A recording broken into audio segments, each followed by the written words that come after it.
You should marry my sister. The words sliced through the summer air like a blade through silk. Every head at the garden party turned.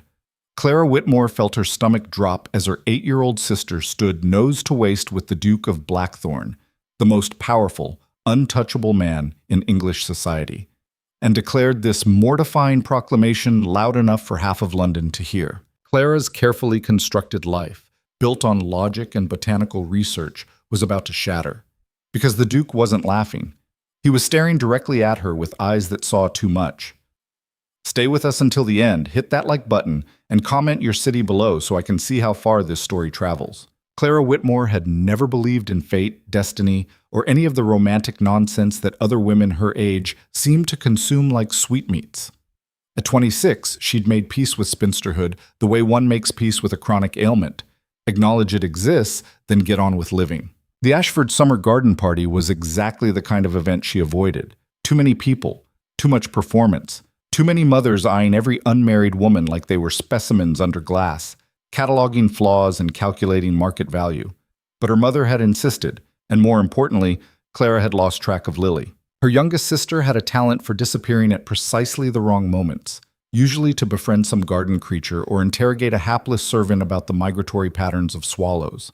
At 8 years old, Lily possessed the kind of fearless curiosity that Clara remembered having once, before she'd learned that curiosity in women was called unnatural and off-putting. Clara wove through clusters of guests, their laughter sharp as champagne bubbles. The Ashford estate sprawled across manicured lawns that probably cost more to maintain than most families earned in a year. Roses climbed trellises with aggressive perfection. Even the bees seemed orchestrated. She checked the lily pond, empty except for actual lilies. The hedge maze, she knew better than to venture in there. She'd need a search party. The refreshment tent. Miss Whitmore! Lady Pemberton materialized like a pastel nightmare, all ruffles and determined smile. How delightful to see you. I was just telling Mrs. Hartley about your little plant hobby. So charmingly eccentric. Little plant hobby. Clara had published 2 papers in the Journal of Botanical Sciences. She'd identified a previously unknown subspecies of primrose. But sure, hobby. How kind of you to think of me, Lady Pemberton. Clara's smile felt like it might crack her face. Have you seen my sister? About this tall, probably asking inappropriate questions? Oh, children are such treasures, aren't they? Speaking of which, my nephew just returned from Oxford. Brilliant young man, very serious about his studies in... She paused, searching. Well, something terribly important, I'm sure. You two would have much to discuss. Clara recognized an ambush when she saw one. I really must find Lily. Nonsense, he's just over by the... Oh! Lady Pemberton's expression shifted, her eyes fixing on something over Clara's shoulder. The chatter around them seemed to dim slightly, like someone had turned down the volume on the world. Clara turned. The Duke of Blackthorn stood near the marble fountain at the garden's center. She'd seen him before, of course. Everyone had. At the theater, stepping from a carriage. At the Royal Society lecture last month, where he'd asked the speaker a question so precise it had reframed the entire presentation. You didn't reach her age in London society without being aware of Adrian Blackthorn the way you were aware of weather systems or the Thames, a force that shaped everything around it. But she'd never been this close. He was taller than she'd realized, with the kind of posture that suggested either military training or a childhood spent being told to sit up straight at every meal. Dark hair, unfashionably longer than current style dictated. His face had the severe angularity of someone who'd never smiled casually in their life. All sharp lines and harder edges, like he'd been carved rather than born. And currently, he was looking down at something with an expression Clara couldn't quite parse. Her stomach dropped. Lily. Her sister stood directly in front of the Duke, tiny fists planted on her hips, head tilted back at an angle that had to hurt her neck. She was talking animatedly, gesturing with the kind of wild enthusiasm that usually preceded disaster. "Oh my," Lady Pemberton breathed. "Is that your sister speaking to the Duke?" Clara was already moving. She pushed through the crowd as politely as possible, which was to say not very politely at all. Guests parted with offended murmurs. Someone's elbow caught her shoulder. She didn't care. As she got closer, Lily's voice cut through the ambient noise with the clarity of a bell. And she knows everything about plants. Everything. She can tell you why some flowers only bloom at night, And which ones are actually poisonous, even though they look pretty? She's much smarter than people think just because she doesn't giggle at stupid jokes. Clara felt heat crawl up her neck. The Duke hadn't moved. He stood perfectly still, watching Lily with the kind of attention most people reserve for things that might explode. "Lily," Clara said, reaching them. "There you are." Lily spun around, her face lighting up. "Clara, I was just telling the Duke about you." "I heard." Clara's smile felt like broken glass.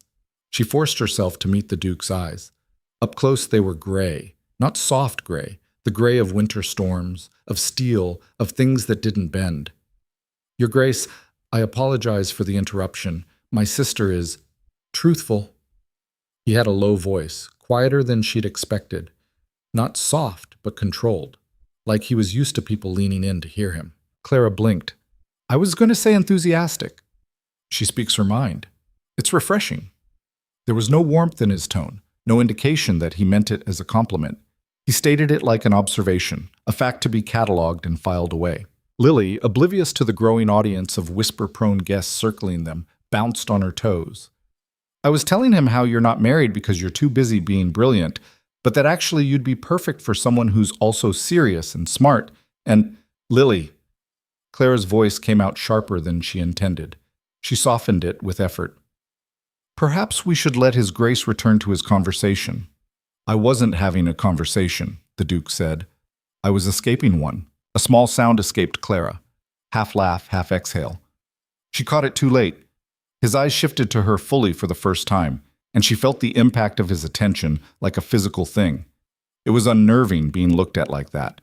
Most people's gazes skated across her, polite acknowledgement, quick assessment, then moving on. His didn't skate. It landed and stayed. "You're the botanist," he said. Not a question, a statement. "I study botany, yes." Clara kept her voice even. "Among other things." "You published a paper on primrose adaptation last spring. The variation patterns in chalk-rich soil." The world tilted slightly. "You read that?" The methodology was sound.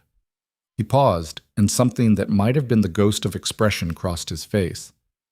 "Though your conclusions about competitive exclusion could have been explored further." Clara felt her spine straighten.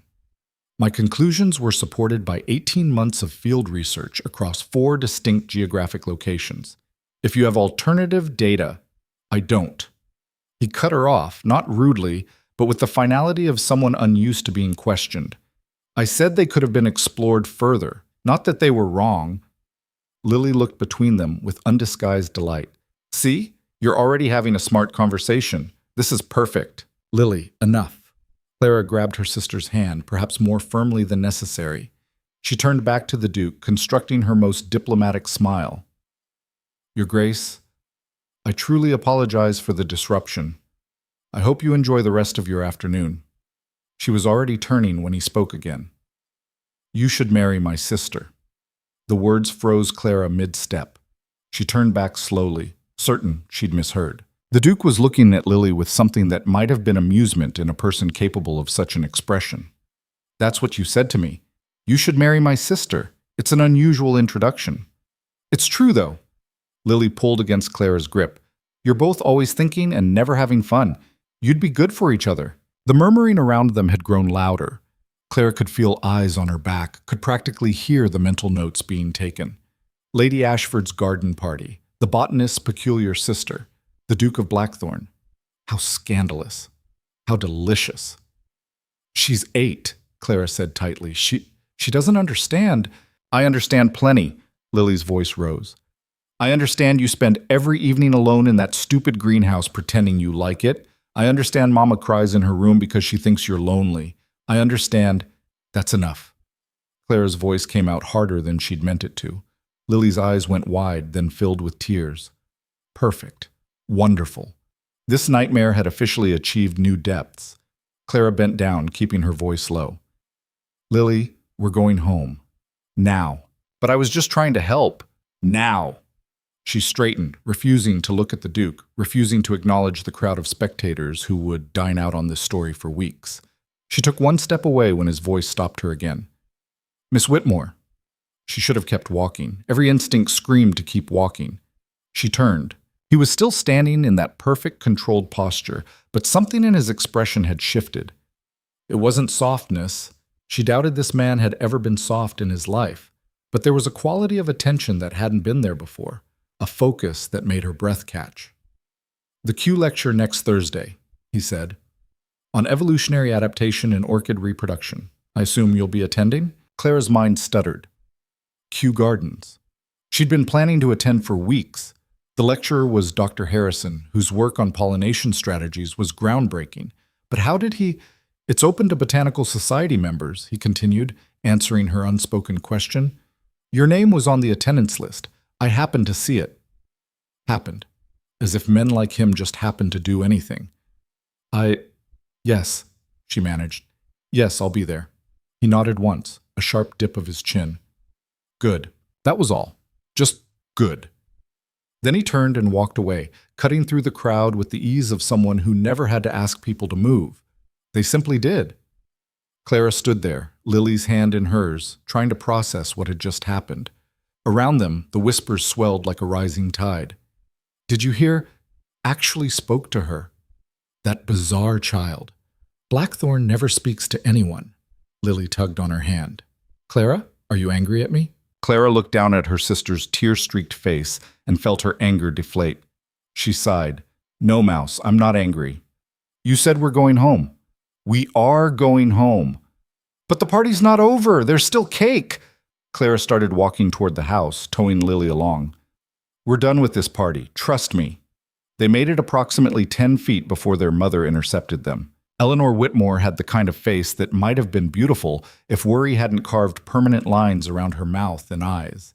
She was dressed in her best gown, not best enough for this crowd, Clara noted with familiar guilt, and her smile looked painted on. "Girls, there you are. I've been looking everywhere." Her eyes darted past them to the dispersing crowd, calculating, assessing. "What happened? I heard Lady Pemberton say something about the Duke." "Lily happened," Clara said shortly. "I was helping," Lily protested. "You absolutely were not." Eleanor's hand fluttered to her throat. "What did she do? Clara, what happened?" Clara felt exhaustion settle over her like a heavy coat. "Can we discuss this at home, please?" But Eleanor was already scanning the garden, her face cycling through emotions, concern, confusion, and then something that made Clara's stomach sink. Hope. "Did he speak to you, the Duke? I heard voices." "Mama, it was nothing.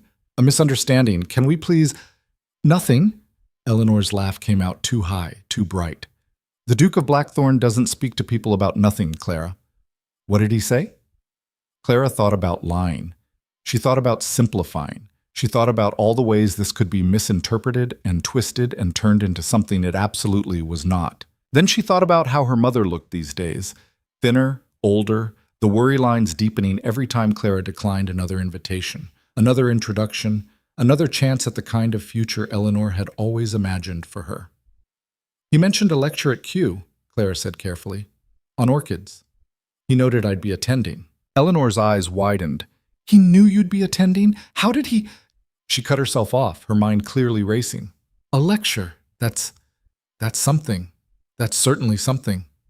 "It's nothing, Mama. He likely saw my name on some list. But he remembered it." Eleanor clutched Clara's arm. "Don't you see? The Duke of Blackthorn remembered your name. He sought you out to mention it." "He didn't seek me out. He was accosted by your youngest daughter who decided to play matchmaker." "Details." Eleanor waved a hand. "The point is, he engaged with you. He acknowledged your attendance at an intellectual event. Clara, that's not nothing." Clara looked at her mother, really looked at her, saw the desperate hope in her eyes, the same hope that had been slowly dimming over the past few years as Clara aged out of marriageability, saw the weight of social pressure and financial anxiety and the knowledge that their family's modest circumstances couldn't support 3 daughters forever. Guilt twisted in her chest. "Mama, please don't read into this. The Duke he's not—" She searched for words. "Men like him don't marry women like me." "Why not?" Eleanor's voice took on an edge. "Because you're intelligent? Because you care about more than needlework and gossip? Because you've spent your life studying real things instead of pretending to be empty-headed? Because I'm not titled.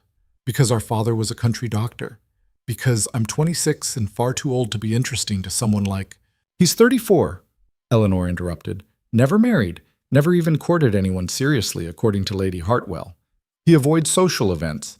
He spends his time in his library or at lectures or managing his estates. She fixed Clara with a meaningful look. Sound familiar? Clara's jaw tightened. That doesn't mean... It means he's not looking for some simpering debutante. It means maybe, just maybe, your differences are actually what makes you suitable. Eleanor, came their father's voice. Robert Whitmore approached with his usual quiet step, his medical bag in hand. He must have just arrived from his rounds. Perhaps we should discuss this at home. Of course. Eleanor's expression smoothed immediately, but her hand remained tight on Clara's arm. We were just leaving. Come, girls. The carriage ride home was mercifully short, but felt endless. Lily chattered nervously, trying to fill the silence. Robert read correspondence, his face unreadable. Eleanor stared out the window, her mind clearly elsewhere. Clara watched the London streets roll past and tried not to think about gray eyes and a voice that didn't rise even when challenged. Tried not to think about the way he'd said good, like he actually cared whether she attended that lecture or not. Tried not to think about the strange, unsettled feeling that had taken root in her chest the moment their eyes met. She failed spectacularly at all three. Their home in Bloomsbury was modest but respectable, a narrow townhouse with a garden barely large enough for Clara's greenhouse. It wasn't fashionable, but it was theirs, purchased with her father's careful savings and her mother's inheritance. Clara headed straight for the greenhouse the moment they arrived. Clara, her mother started. I need to check the specimens, Clara said without stopping. The propagation experiment should be entering its critical phase. It wasn't true. The experiment was fine, but the greenhouse was her sanctuary, the one place where things made sense, where variables could be controlled and outcomes predicted, where feelings didn't matter and logic reigned supreme. The greenhouse was warm and humid, smelling of soil and growth. Late afternoon sun filtered through the glass panels, creating patterns on the floor. Clara moved between her specimens automatically, checking moisture levels, noting new growth, adjusting positions. She lost herself in the work. Let it steady her. I'm sorry. Clara turned. Lily stood in the doorway, still in her party dress, looking smaller than usual. I know you said I'm not supposed to talk to strange men, Lily continued in a rush, but he wasn't strange, he was the Duke. And he was standing all alone looking sad. And I thought... She stopped, her lower lip trembling. I thought I was helping. I thought if you had someone like Mama has Papa, maybe you wouldn't look sad anymore either. Clara's heart cracked. She knelt down, ignoring the dirt on her skirt. Come here, Mouse. Lily crashed into her arms. I'm not sad, Clara said into her sister's hair. I'm just different. My life looks different than Mama's or other women's, and that's all right. But you're alone all the time. I'm alone because I choose to be. That's different than lonely. Lily pulled back, her expression skeptical beyond her years. Is it, though? Clara didn't have an answer for that. That night, she lay in bed staring at the ceiling, her mind refusing to settle. You should marry my sister. The methodology was sound. Good. One word. Just one word delivered with no inflection, no obvious emotion. So why couldn't she stop hearing it? She rolled over, punched her pillow into a different shape, closed her eyes. His face appeared immediately in her mind, those sharp features, that controlled stillness, the way he'd looked at her like she was a puzzle to solve rather than a woman to charm. She opened her eyes. This was absurd. She was being absurd. One brief, awkward conversation at a garden party did not constitute anything. It meant nothing. He probably mentioned the lecture because he was trying to be polite after Lily's embarrassing declaration. Tomorrow he would forget her name. Next week she'd be lucky if he even remembered the encounter. Men like Adrian Blackthorne did not develop interest in women like Clara Whitmore. That was just reality. She repeated this to herself like a mantra until she finally fell into uneasy sleep. Thursday arrived with typical London weather, gray skies, threatening rain, but never quite committing to it. Clara dressed carefully, telling herself she was not dressing for any particular reason beyond general respectability. The fact that she changed her dress 3 times was irrelevant. The lecture at Kew Gardens was scheduled for 2 o'clock. Clara arrived at precisely 1:45, early enough to find a good seat, but not so early as to appear overeager. The lecture hall was smaller than the main auditorium, an intimate space designed for serious scholars rather than casual enthusiasts. Windows lined one wall, overlooking the gardens. Wooden chairs arranged in neat rows faced a podium where Dr. Harrison was already setting up his visual aids, detailed sketches of orchid reproductive structures. Clara chose a seat in the third row, center section, close enough to see clearly, far enough back to not seem presumptuous. She pulled out her notebook, checked her pencil, and tried to ignore the way her pulse had picked up. The room filled gradually. She recognized several faces, fellow Botanical Society members, amateur naturalists, a few Royal Society fellows. The usual crowd for this kind of presentation. No Duke. Of course no Duke. Why would he attend? He probably received a dozen invitations to intellectual events every week and attended none of them. He'd probably mentioned it purely out of politeness. Clara was a fool for thinking. Miss Whitmore. She jumped, nearly dropping her notebook. Adrian Blackthorne stood in the aisle beside her seat, looking exactly as he had at the garden party, severe, controlled, utterly out of place among the enthusiastic botanists. Your Grace. She scrambled to her feet, which felt ridiculous because they weren't in a formal setting, but what else did you do when a duke addressed you? I didn't. That is, I wasn't certain. May I sit here? He gestured to the empty seat beside her. Clara's mind went blank. Completely, utterly blank. She swallowed. Yes, of course. Please. He sat with the same controlled precision he seemed to do everything. No unnecessary movement, no casual settling. Just a smooth transition from standing to seated, his posture remaining perfect. The woman in front of them turned around, looked at the Duke, looked at Clara, and raised her eyebrows so high they nearly left her face. Clara stared at her notebook. I've been reviewing your primrose paper, he said after a moment, his voice low enough that only she could hear. There's an aspect of the root structure analysis I wanted to discuss. The comparative measurements between chalk and limestone samples. Clara's brain struggled to shift gears from social panic to scientific discussion. Yes, the root structures. What about them? You noted significant variation in lateral root density, but attributed it primarily to water retention differences. I wondered if you'd considered mycorrhizal associations as a contributing factor. Despite herself, Clara felt her interest spark.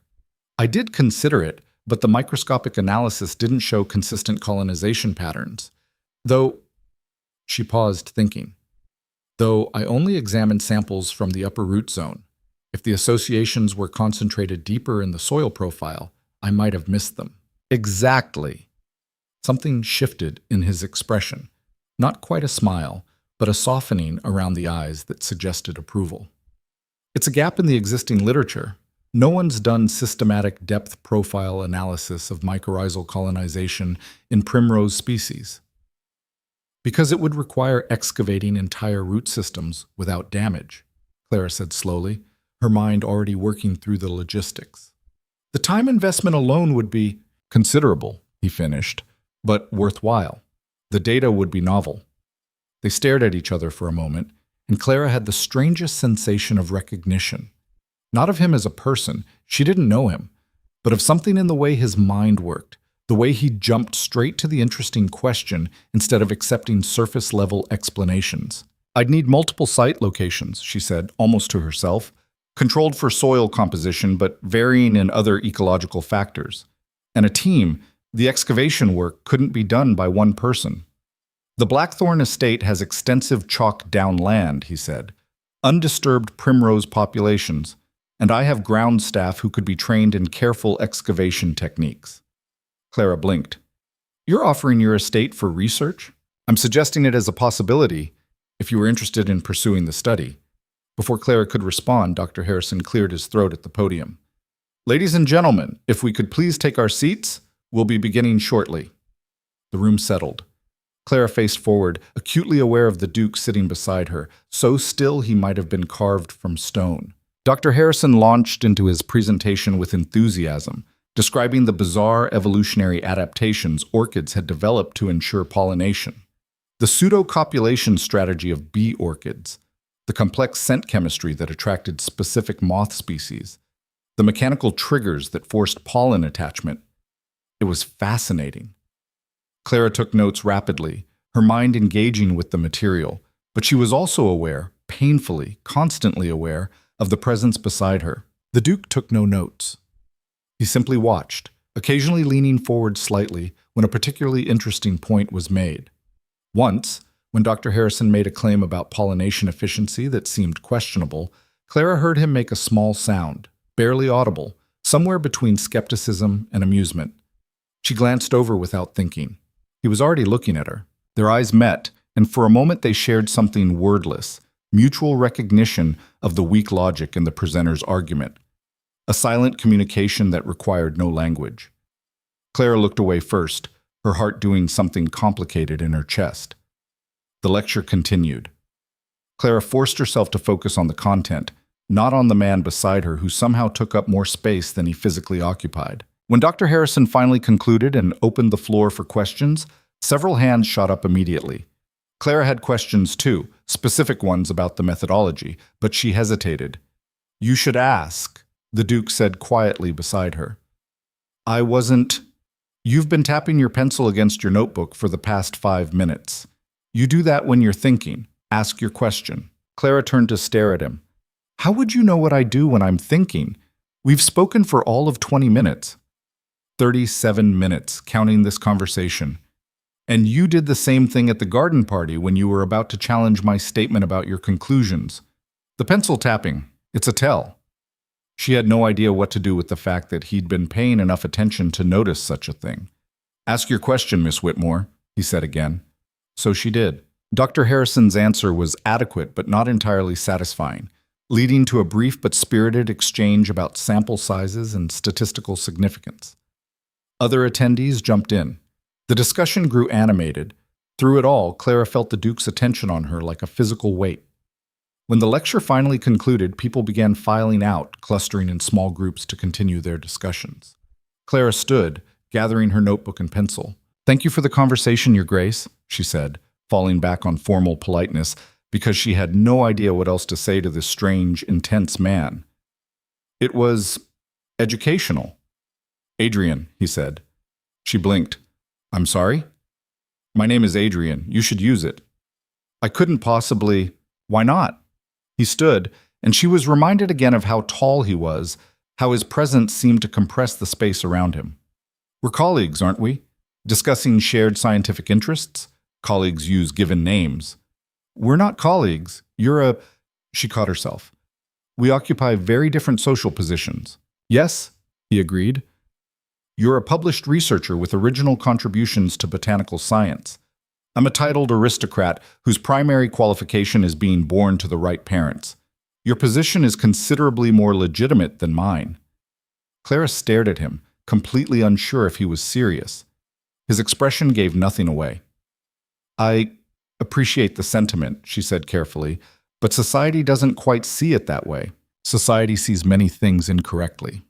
He paused, seeming to consider something.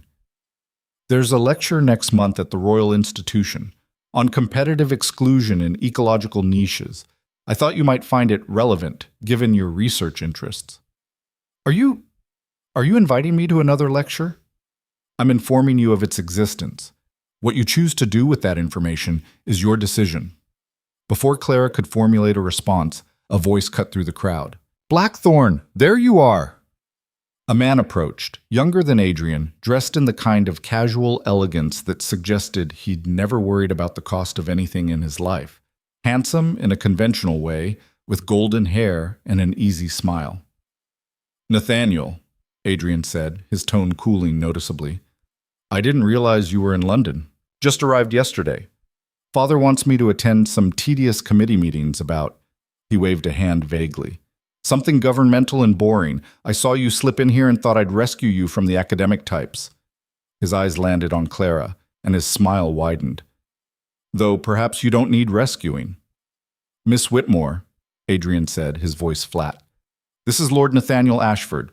Nathaniel, Miss Clara Whitmore. Ashford, the family hosting the garden party where this entire bizarre situation began." "A pleasure, Miss Whitmore." Nathaniel executed a slight bow.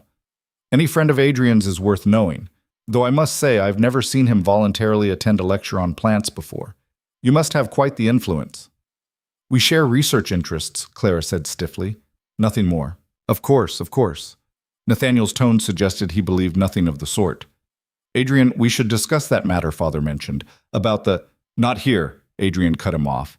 He turned to Clara, and something in his expression shifted, became, if possible, even more closed off than usual.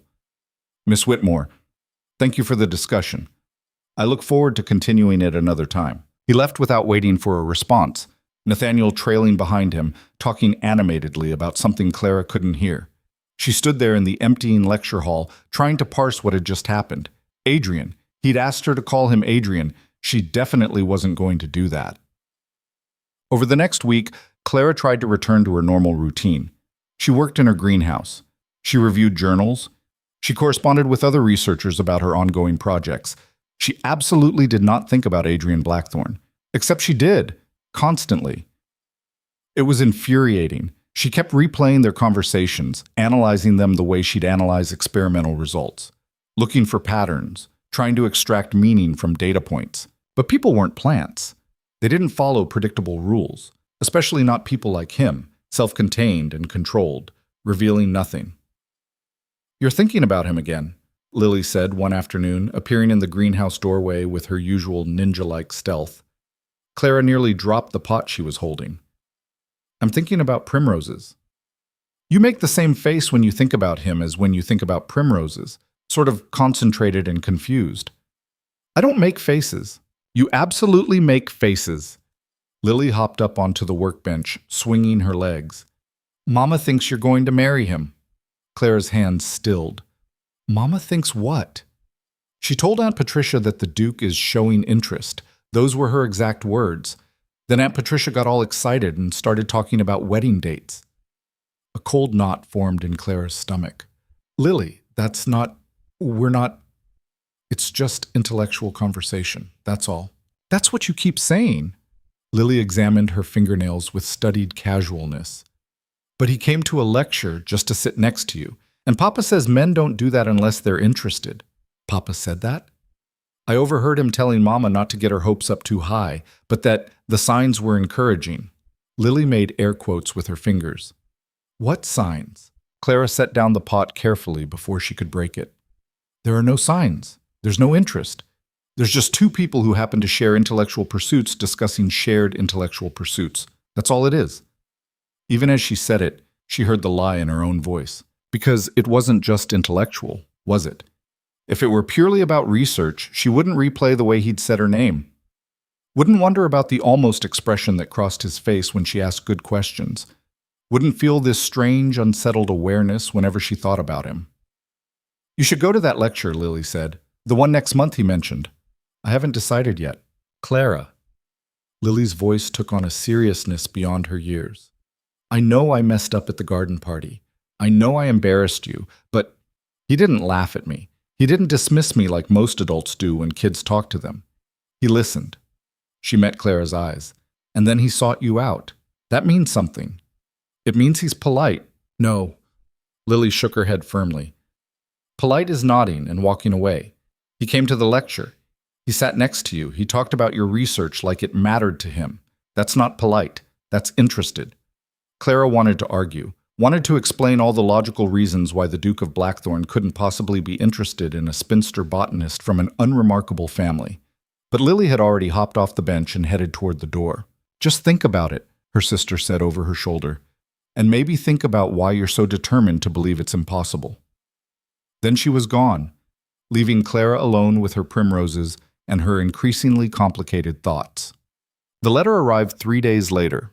Clara found it on her desk in the morning. Expensive paper, precise handwriting, sealed with wax that bore no crest. She stared at it for a full minute before opening it.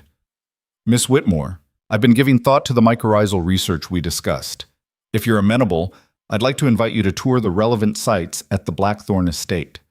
The chalk downland areas would be accessible for assessment, and we could discuss the feasibility of the proposed study. I realize this is unorthodox. If you prefer, you may bring a companion. My head groundskeeper, Thomas, is knowledgeable about the local ecology and could provide additional context. The estate is approximately 2 hours from London by carriage. I would, of course, provide transportation both ways. Please let me know your decision at your earliest convenience. A B, just a B. Not Blackthorn or His Grace or any of the formal signatures a duke would typically use. Clara read it 3 times. This was insane. Going to a duke's private estate? Alone or even with a companion? Society would have her labeled either a fortune hunter or something worse before the carriage made it out of London. But the offer was genuine, professional. He wanted to discuss research, not whatever it was her mother was hoping for. She should decline. The sensible thing was to decline. She picked up her pen. Your Grace, I appreciate your generous offer. While I recognize the value of on-site assessment, I must respectfully decline. She stopped, crossed it out, started again. Adrian, no. Absolutely not. Too familiar. Your Grace, I would be interested in touring the sites you mentioned. However, given the propriety concerns, I wonder if we might arrange a meeting at Kew instead, where we could discuss the... She crumpled the paper. This was ridiculous. She was being ridiculous. She wanted to go. Wanted to see the sites, assess the population density, evaluate the soil conditions. This was valuable research opportunity. Why should she decline just because society had stupid rules about unmarried women and men's estates? She wrote quickly, before she could overthink it further. Your Grace, thank you for the invitation. I would be glad to tour the sites. I'll bring my sister as companion. She's expressed interest in botanical fieldwork, and this would be educational for her. Please let me know when would be convenient. Clara Whitmore. She sealed it before she could change her mind, then called for a messenger to deliver it immediately. Done. It was done. She spent the rest of the day in a state of nervous energy that had nothing to do with research opportunities and everything to do with the fact that she was going to spend several hours alone, well, with Lily, with a man who made her feel unsettled in ways she couldn't quite name. The reply came the next morning. Miss Whitmore, Saturday next would be suitable. I'll send the carriage at 9 o'clock. Bring appropriate footwear for fieldwork. The terrain can be challenging. A B. Clara stared at the note, her heart doing something complicated. This was just research, just science. She repeated that to herself like a prayer.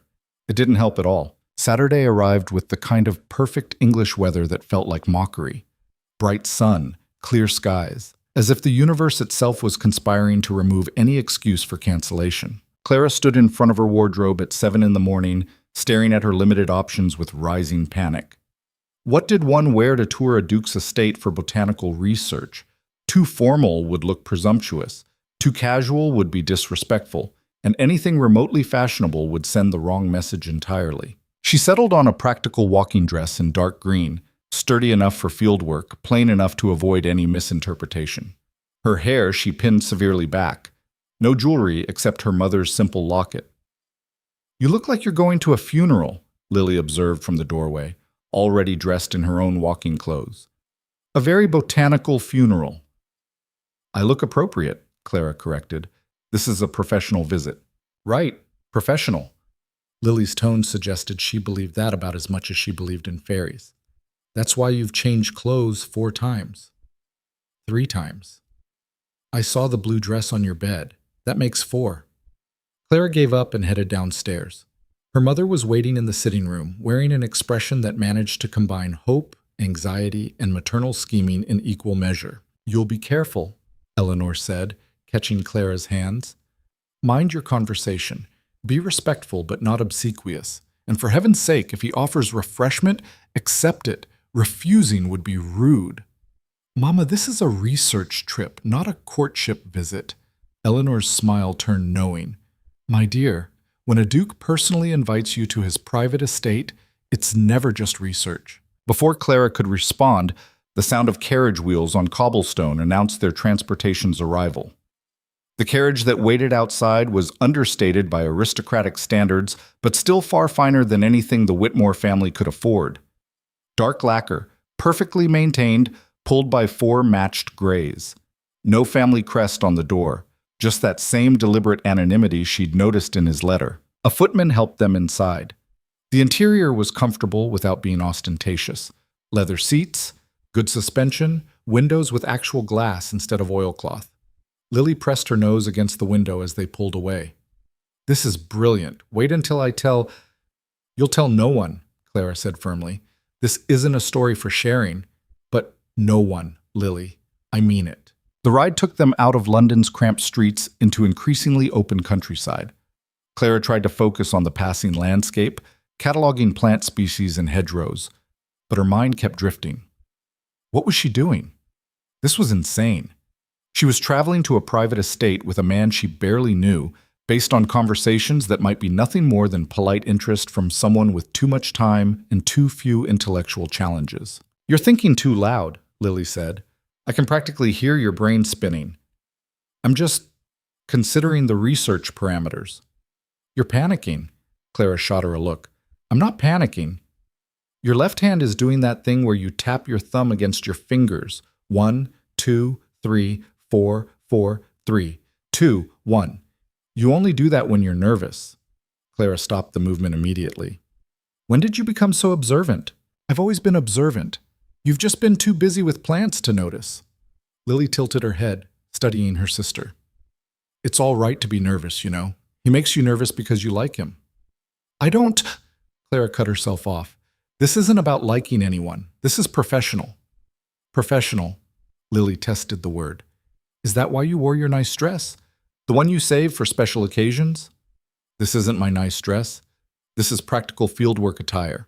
It's the one you wore to the Royal Society presentation when you were hoping to meet Dr. Harrison." Clara had no response to that because Lily was absolutely correct, and they both knew it. The countryside opened up as they traveled further from the city. Rolling hills, dense woods, patches of cultivated farmland interspersed with wild meadows, the kind of landscape that made Clara's fingers itch for her specimen collection tools. After nearly 2 hours, the carriage turned onto a private drive. Trees lined both sides, ancient oaks that must have been planted centuries ago. Between them, Clara caught glimpses of expansive grounds, carefully managed but not overly manicured. Then the house came into view. "Oh," Lily breathed. It wasn't the largest estate Clara had seen, but it was certainly the most imposing she'd been personally invited to. 3 stories of pale stone, classical proportions, windows that caught the morning light, wings extending on either side suggested the main building was just the beginning. The carriage pulled to a stop in the circular drive. Before the footman could open the door, it swung open from the outside. Adrian Blackthorne stood there, dressed more casually than she'd ever seen him. No formal coat, just shirt sleeves and a waistcoat, boots that showed actual use. He looked younger somehow, less severe without all the formal trappings of his position. "Miss Whitmore, Miss Lily." He offered his hand to help them down. "Thank you for coming." His hand was warm through her glove, his grip firm and brief. Clara tried not to analyze the small shock that went through her at the contact. "Thank you for the invitation, Your Grace," she managed. "Adrian," he corrected quietly. "We're here for research, not ceremony." Lily hopped down without assistance, staring up at the house with undisguised awe. "This is where you live? It's enormous." "It's inefficient," Adrian replied. "Most of the rooms are unused, but yes, this is where I live when I'm not in London." He gestured toward a path leading away from the main house. "The downland areas are this direction. I thought we'd start there, assess the site conditions. Thomas is waiting to provide historical context about the land management." They followed him along a gravel path that wound through formal gardens before opening onto wilder grounds. The transition was stark, manicured lawns giving way to natural grassland, the kind of habitat that couldn't be replicated in cultivation. Thomas turned out to be a weathered man in his 60s with the kind of hands that spoke of a lifetime working soil. He nodded respectfully as they approached. "Miss Whitmore, this is Thomas Garrett. He's been managing these grounds for 40 years and knows every plant species within 10 miles. "Pleasure, miss." Thomas's accent was local, his eyes sharp with intelligence. "His Grace tells me you're interested in the primrose populations." "Very much so," Clara said, relieved to be on familiar professional ground, particularly the root structure variations in chalk soil. Thomas's expression brightened. "Ah, then you'll want to see the north slope. We've primroses there that have been undisturbed since before my time. dense populations, healthy specimens. He led them across the unland, pointing out features as they walked. Adrian followed slightly behind, letting Thomas guide the conversation, but occasionally adding observations that demonstrated an unexpected depth of knowledge about his own land. The North Slope was perfect, exactly the kind of site Clara would have chosen herself. Chalk-rich soil, good drainage, established plant communities showing minimal human interference. She knelt in the grass, examining the primrose clusters with growing excitement. The density here is remarkable. And look, she pointed to a specimen with unusually robust leaves. This population shows considerable genetic diversity that's increasingly rare in managed landscapes. Because most estates graze these areas heavily, Adrian said, crouching beside her. Thomas convinced my father to leave this section alone. Let it be what it wanted to be. Seemed ashamed to interfere, Thomas added. Nature knows what it's doing better than we do, most times. Lily had wandered a short distance away, examining something in the grass. Clara was about to call her back when Adrian spoke again. If we were to pursue the mycorrhizal study, we'd need to establish excavation protocols that minimize damage to the surrounding population. Clara pulled her focus back. Yes, the challenge is accessing deep root structures without disrupting the entire soil profile. It would require careful technique and probably multiple attempts to refine the method. How deep would you need to go? At least 30 centimeters, possibly deeper. Mycorrhizal associations in chalk soils can extend quite far below the visible root crown. They discussed logistics for several minutes. Sample sizes, seasonal timing, data collection methods. It was the kind of detailed planning that most people would find tedious, but Clara felt her enthusiasm building. This was real research, novel work that could contribute meaningfully to botanical understanding. You're smiling, Adrian observed. Clara touched her face, startled. She had been smiling. This is exactly the kind of project I've wanted to pursue, the kind that requires resources I don't have access to on my own. But you have access now, he said. His gray eyes held hers with that peculiar intensity. If you want it. The moment stretched between them, charged with something Clara couldn't quite name. Then Lily's voice shattered it. Clara, come look at this. Clara stood quickly, perhaps too quickly, and moved toward her sister. Lily was kneeling beside a different primrose cluster, pointing at something. Look at the color variation. These ones are almost white compared to the yellow ones over there. Good eye, Clara said, crouching beside her. That's likely environmental influence on pigment expression. Chalk pH can affect flower coloration. Could be genetic variation too, Adrian said from behind them. He'd followed but maintained a respectful distance. If the populations are old enough, they may have developed distinct local adaptations. Clara glanced back at him. That would require genetic analysis to confirm, though it would be fascinating if true. Local adaptation in primrose populations isn't well documented. Another research question, he said. Another reason to excavate carefully and collect comprehensive data. Their eyes met again, and Clara felt that same electric awareness she'd experienced at the lecture. Like they were communicating on multiple levels simultaneously, the surface conversation about research and something deeper, unspoken, that made her pulse quicken. Thomas cleared his throat. Perhaps the young ladies would like some refreshment. It's near midday, and the walk back to the house is a fair distance. Clara seized the escape. Yes, that would be appreciated. Thank you. The walk back felt different than the walk out. Adrian walked beside her now rather than behind, close enough that she was hyper-aware of his presence.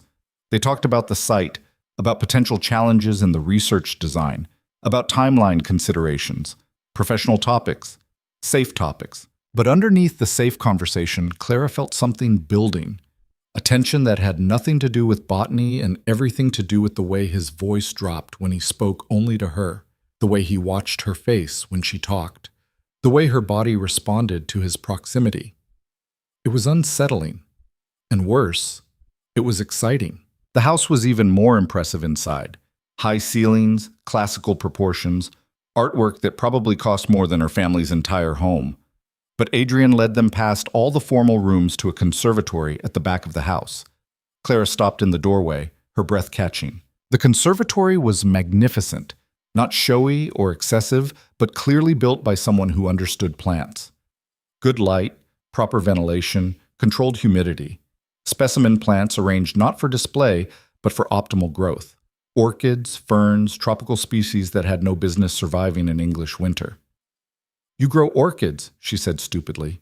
"I've been attempting to cultivate several species that typically only survive in greenhouse conditions, with limited success." He moved to one of the benches where a struggling specimen drooped in its pot. "This one, for example, refuses to bloom no matter what I try." Clara approached, examining the plant. "What's your watering schedule?" "Twice weekly. The soil stays consistently moist." "That's your problem. This species needs a dry period between watering to trigger blooming. You're being too consistent." Adrian frowned at the plant like it had personally offended him. "I've read 3 texts on orchid cultivation. All of them stressed consistent moisture. General advice. But different species have different requirements. This one," she touched the leaves gently, "this one is used to seasonal variation in its natural habitat. Wet season, dry season. If you give it constant conditions, it has no environmental trigger to reproduce. So I've been killing it with kindness." "Essentially, yes." A ghost of something crossed his face. Not quite a smile, but close. "That seems to be a pattern with me." Before Clara could ask what he meant, Lily piped up from where she'd been exploring the other plants. "You have a greenhouse too, like Clara's?" "Not like Clara's, I suspect," Adrian said.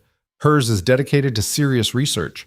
This is more a hobby that got out of hand." "It's impressive," Clara said honestly.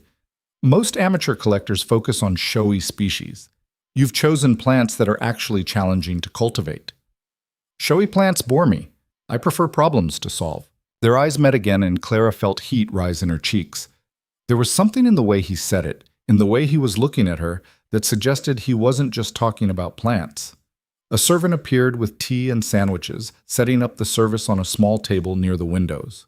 They sat, Clara and Lily on a cushioned bench, Adrian in a chair positioned at a careful angle that allowed conversation but maintained propriety. The tea was excellent, the sandwiches better than anything Clara would have expected from aristocratic kitchens. Lily asked questions about the various plants, which Adrian answered with unexpected patience. Clara watched him interact with her sister and felt something shift inside her chest. He wasn't condescending or dismissive the way most adults were with children. He talked to Lily like she was a person whose opinions mattered, whose questions deserved real answers. "Your estate is beautiful," Clara said when the conversation lulled. "You must spend a great deal of time here." "When I can. London is necessary for business, but I prefer it here. Fewer people, fewer expectations." He paused, his long fingers wrapped around his teacup. "Fewer performances." "Performances?" "Society requires constant performance. The right words, the right expressions, the right appearance of caring about things that don't matter." His voice remained level, but something sharp edged into it. "Here, I can simply be." Clara understood that more than he probably realized. "And what do you do when you're simply being?" "Read, work on the estate accounts, try to keep orchids alive, apparently unsuccessfully." The almost smile appeared again. "What do you do, Miss Whitmore?" "Clara," she said before she could stop herself. "If I'm to call you Adrian, you should call me Clara." His expression shifted. Something that might have been surprise or pleasure or both. "Clara, then. What do you do when you're not publishing groundbreaking research on primroses?" "It's hardly groundbreaking." "It is, though. Original field research with novel methodology and conclusions that challenge existing assumptions. That's the definition of groundbreaking." Heat crept up Clara's neck. She wasn't used to having her work taken seriously, much less praised. Thank you. Most people think it's just a pleasant hobby. Most people are idiots." The bluntness startled a laugh out of her. "You can't say that." "Why not? It's true." He set down his teacup with precise care. "Intelligence makes people uncomfortable. They'd rather pretend it doesn't exist than acknowledge their own limitations. So they diminish it, call it cute or eccentric or a hobby. Anything to avoid admitting they're threatened by it." Clara stared at him, something unfurling in her chest. "You actually understand. I understand being told your interests are inappropriate for your station. I understand having to hide what you actually think because honesty makes people uncomfortable." His gray eyes held hers. "I understand spending most of your life feeling like you're speaking a language no one else hears." The conservatory felt suddenly smaller, the air charged with something electric. Clara couldn't look away from him, couldn't pretend this was just professional courtesy or aristocratic politeness. He saw her, really saw her. Not as a spinster botanist or an eccentric curiosity, but as someone like him, someone who existed slightly outside the world's expectations, never quite fitting into the space society insisted they occupy. "Clara," Lily said loudly, breaking the moment. "I need to use the facilities." Clara blinked, the spell breaking. "Oh, of course." She looked at Adrian helplessly. He stood smoothly. "I'll have someone show you the way. Clara, there's something in the library I thought you might find interesting. Would you like to see it while we wait?" She should say no, should insist on accompanying Lily, on maintaining proper chaperonage, should not go off alone with him to a library. "Yes," she heard herself say, "I'd like that." A servant appeared to escort Lily. Adrian led Clara back through the house, down a wide corridor lined with portraits of stern-faced ancestors who seemed to judge her very presence. The library was everything Clara had dreamed libraries could be. Floor-to-ceiling shelves, rolling ladders, comfortable chairs positioned to catch natural light. But it was the books themselves that made her breath catch. Not just leather-bound decoration, but actual working volumes, spines creased from use, papers tucked between pages as bookmarks. "You've actually read them," she said. "Most of them. Some multiple times." Adrian moved to a specific section, running his fingers along the spines until he found what he wanted. He pulled out a slim volume, its cover worn with age. "This is what I wanted to show you."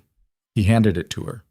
The title, embossed in fading gold, Observations on Root Morphology and Calciphyll Flora. Clara opened it carefully. The publication date was 1783. Inside, hand-drawn illustrations showed detailed root structure studies of various chalk-loving plants, including primroses.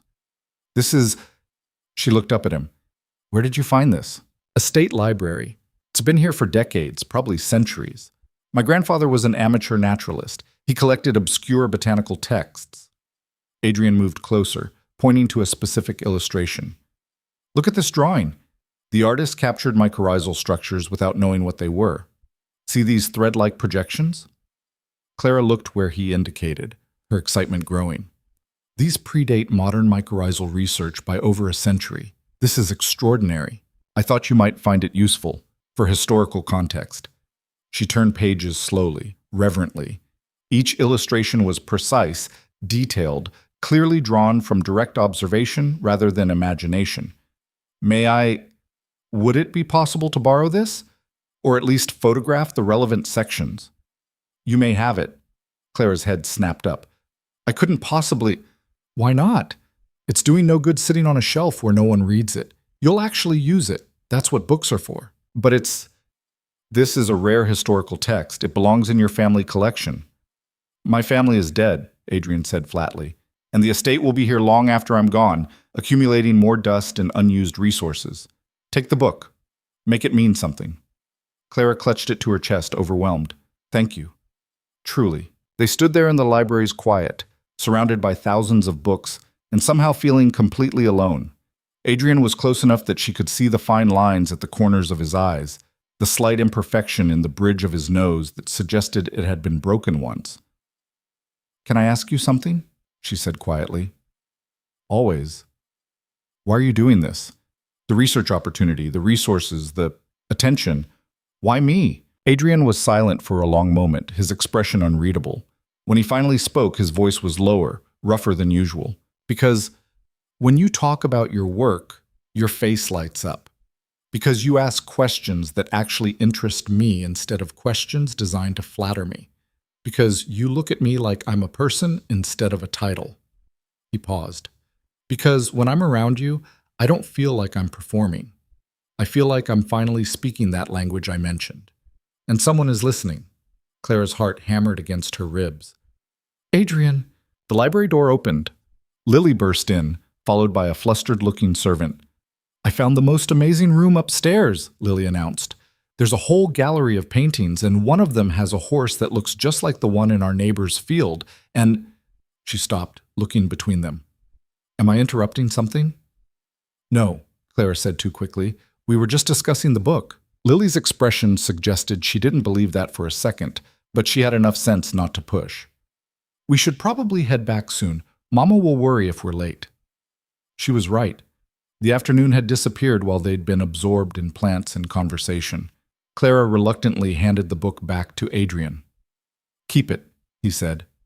"I meant what I said." She took it back, holding it carefully. "Thank you. For everything. The site tour, the resources, the conversation," he finished. "Thank you for that as well. It's been rare." They walked back to the entrance together, Lily chattering between them about the painting she'd seen. The carriage was already waiting. As Clara stepped up into it, Adrian caught her hand briefly. "The Royal Institution lecture," he said quietly. "Next month. Will you be there?" She should say no. Should put distance between them, between this strange, intense connection that scared her as much as it thrilled her. Should return to her safe, controlled world where feelings didn't complicate everything. "Yes," she said instead. "I'll be there." His fingers tightened on hers for just a moment, too brief to be improper, long enough to feel intentional. Then he released her and stepped back. The carriage rolled away. Clara watched through the window as the estate disappeared behind trees, Adrian's figure growing smaller until he vanished completely. "That was not just about research," Lily said beside her. Clara closed her eyes. "I know." "So what are you going to do about it?" "I have absolutely no idea." But that wasn't entirely true, because as London drew closer and her normal life reasserted itself, Clara felt something she hadn't experienced in years. Anticipation. Not fear or resignation or the dull acceptance of her circumstances. Anticipation. Hope. The terrifying, exhilarating sense that her carefully controlled world was about to be upended completely. And for the first time in her life, she wasn't sure she wanted to stop it. The weeks that followed felt like existing in two different worlds simultaneously. In one world, Clara maintained her routine: greenhouse work, correspondence, the careful rhythms of botanical research. She photographed the historical text Adrian had given her, cross-referenced it with modern research, and began drafting a proposal for the mycorrhizal study. In the other world, she couldn't stop thinking about him. It was maddening. She'd catch herself in the middle of soil analysis, wondering what he was doing, whether he thought about her the way she thought about him, whether she'd imagined the intensity in his voice when he'd talked about speaking the same language. "You're distracted again," her father observed one evening at dinner. Clara startled, nearly dropping her fork. "I'm not." "You've been cutting the same piece of chicken for 3 minutes," Robert Whitmore said mildly. "Either you're distracted or you're conducting an unauthorized surgery at the dinner table." Lily giggled. Eleanor's expression turned calculating. "Clara's been busy with her research proposal," Eleanor said. "The one for the Duke's estate. Haven't you, dear?"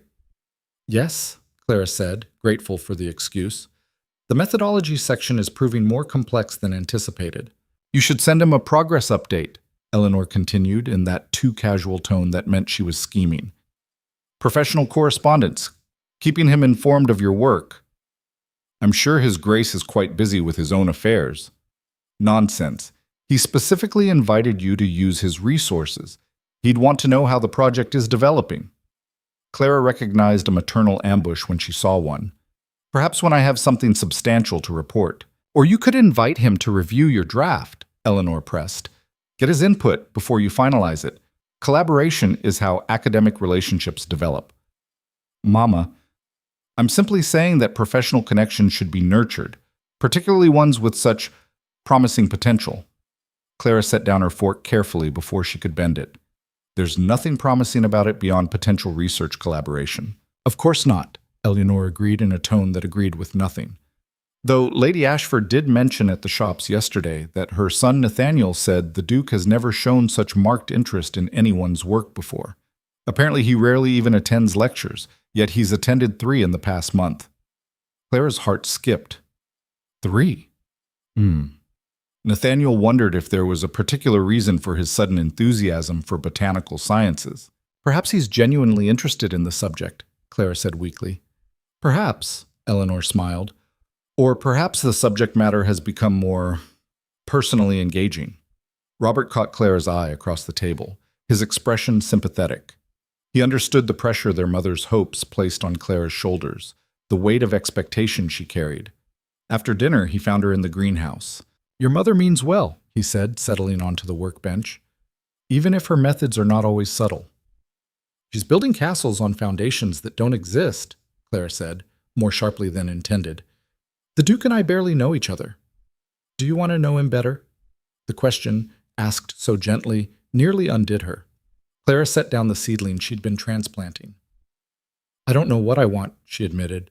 He makes me feel things I don't know what to do with. What kind of things? Unsettled, aware, like I'm standing on the edge of something I can't see clearly. She turned to face her father. It's frightening. Love usually is. It's not love, it's just attraction, curiosity, the novelty of someone who seems to actually understand. She stopped, realizing she'd said too much. Robert studied her with the same careful attention he brought to diagnosing patients. Clara, you've spent years building walls around yourself, protecting yourself from exactly this kind of uncertainty. But walls that keep pain out also keep joy out. I'm not in pain. Aren't you? Clara looked away, unable to meet his eyes. Because he was right. She'd been in a low-grade pain for years. The ache of loneliness she refused to acknowledge. The grief of watching life pass by from behind glass walls. The slow resignation of accepting she'd never have what other women had. He's a duke, she said finally. And I'm nobody. Even if there was something between us, which there probably isn't, it could never— Your mother was a merchant's daughter, Robert interrupted. I was a country doctor's son studying medicine on scholarship. By society standards, we had no business marrying, but we did, because we chose each other over what we were supposed to do. That's different. Is it? Or are you looking for excuses because it's safer than risk? Clara had no answer for that. Her father squeezed her shoulder and left her alone with her plants and her increasingly complicated feelings. The Royal Institution lecture arrived with weather to match Clara's mood. Gray skies, threatened rain that never quite materialized, air heavy with humidity.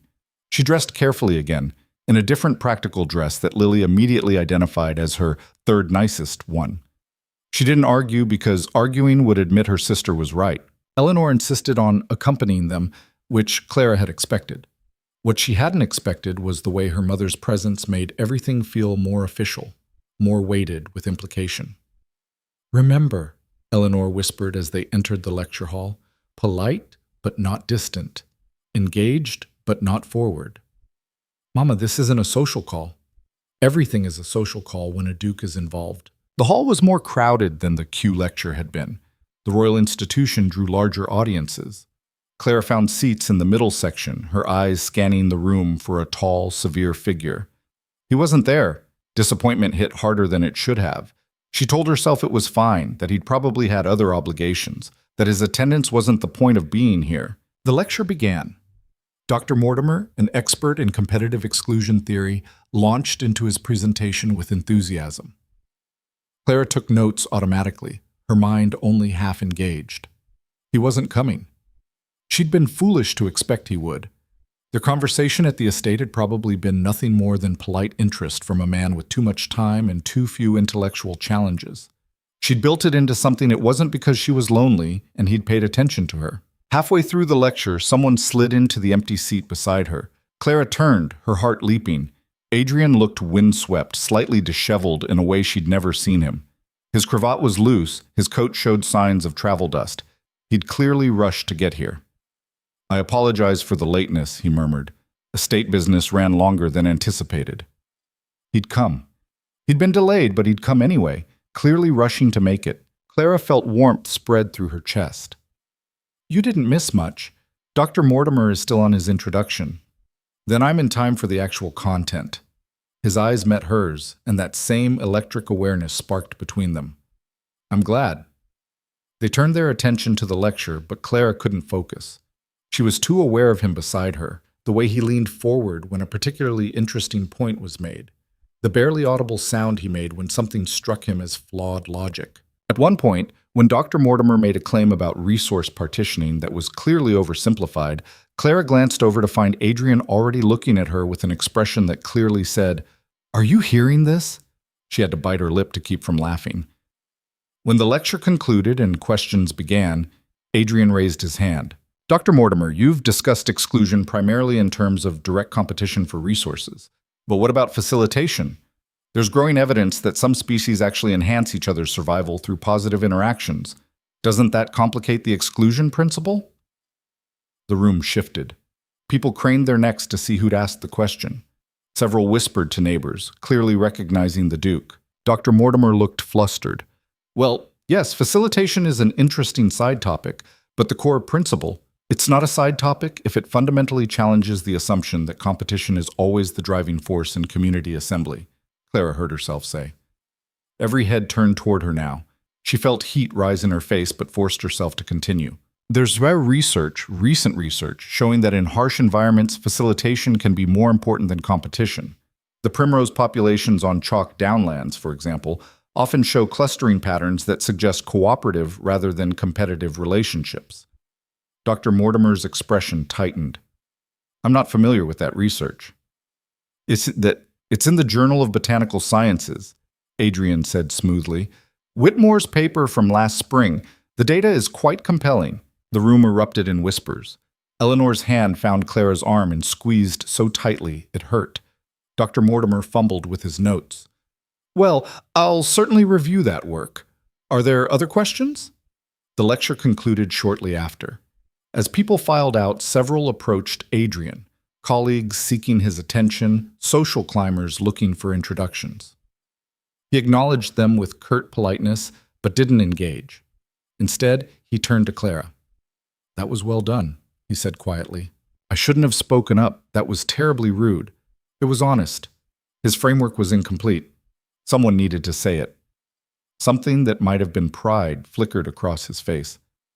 I'm glad it was you. Your Grace? A woman materialized beside them. Lady Pemberton, of course. How unexpected to see you here.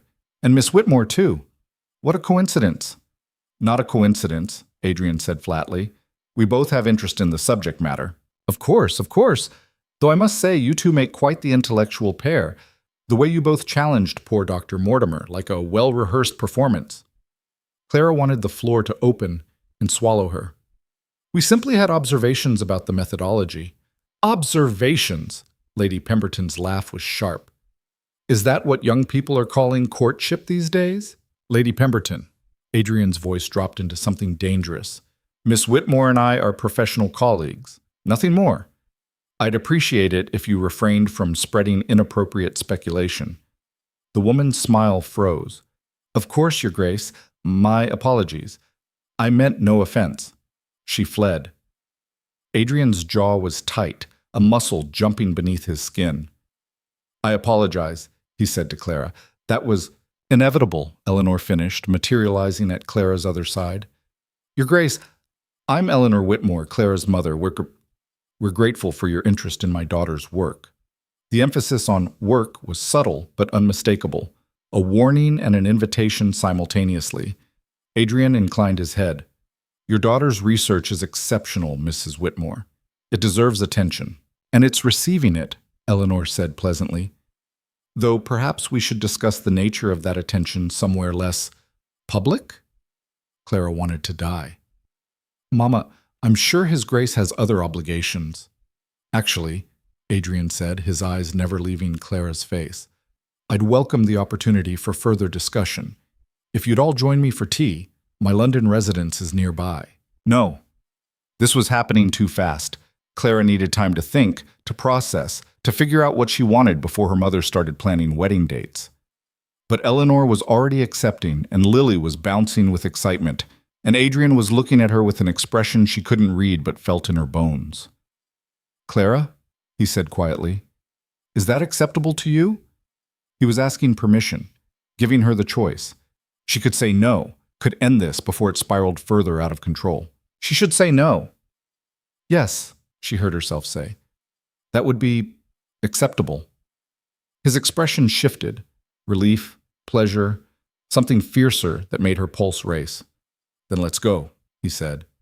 And Clara felt the last of her carefully constructed walls begin to crumble. Adrian's London residence was nothing like Clara expected. She'd braced herself for oppressive grandeur, marble and gilt, and the kind of ostentatious wealth that made ordinary people feel like intruders. Instead, the townhouse was surprisingly understated. Elegant, yes, but lived in. Books stacked on side tables, papers scattered across a desk visible through an open door.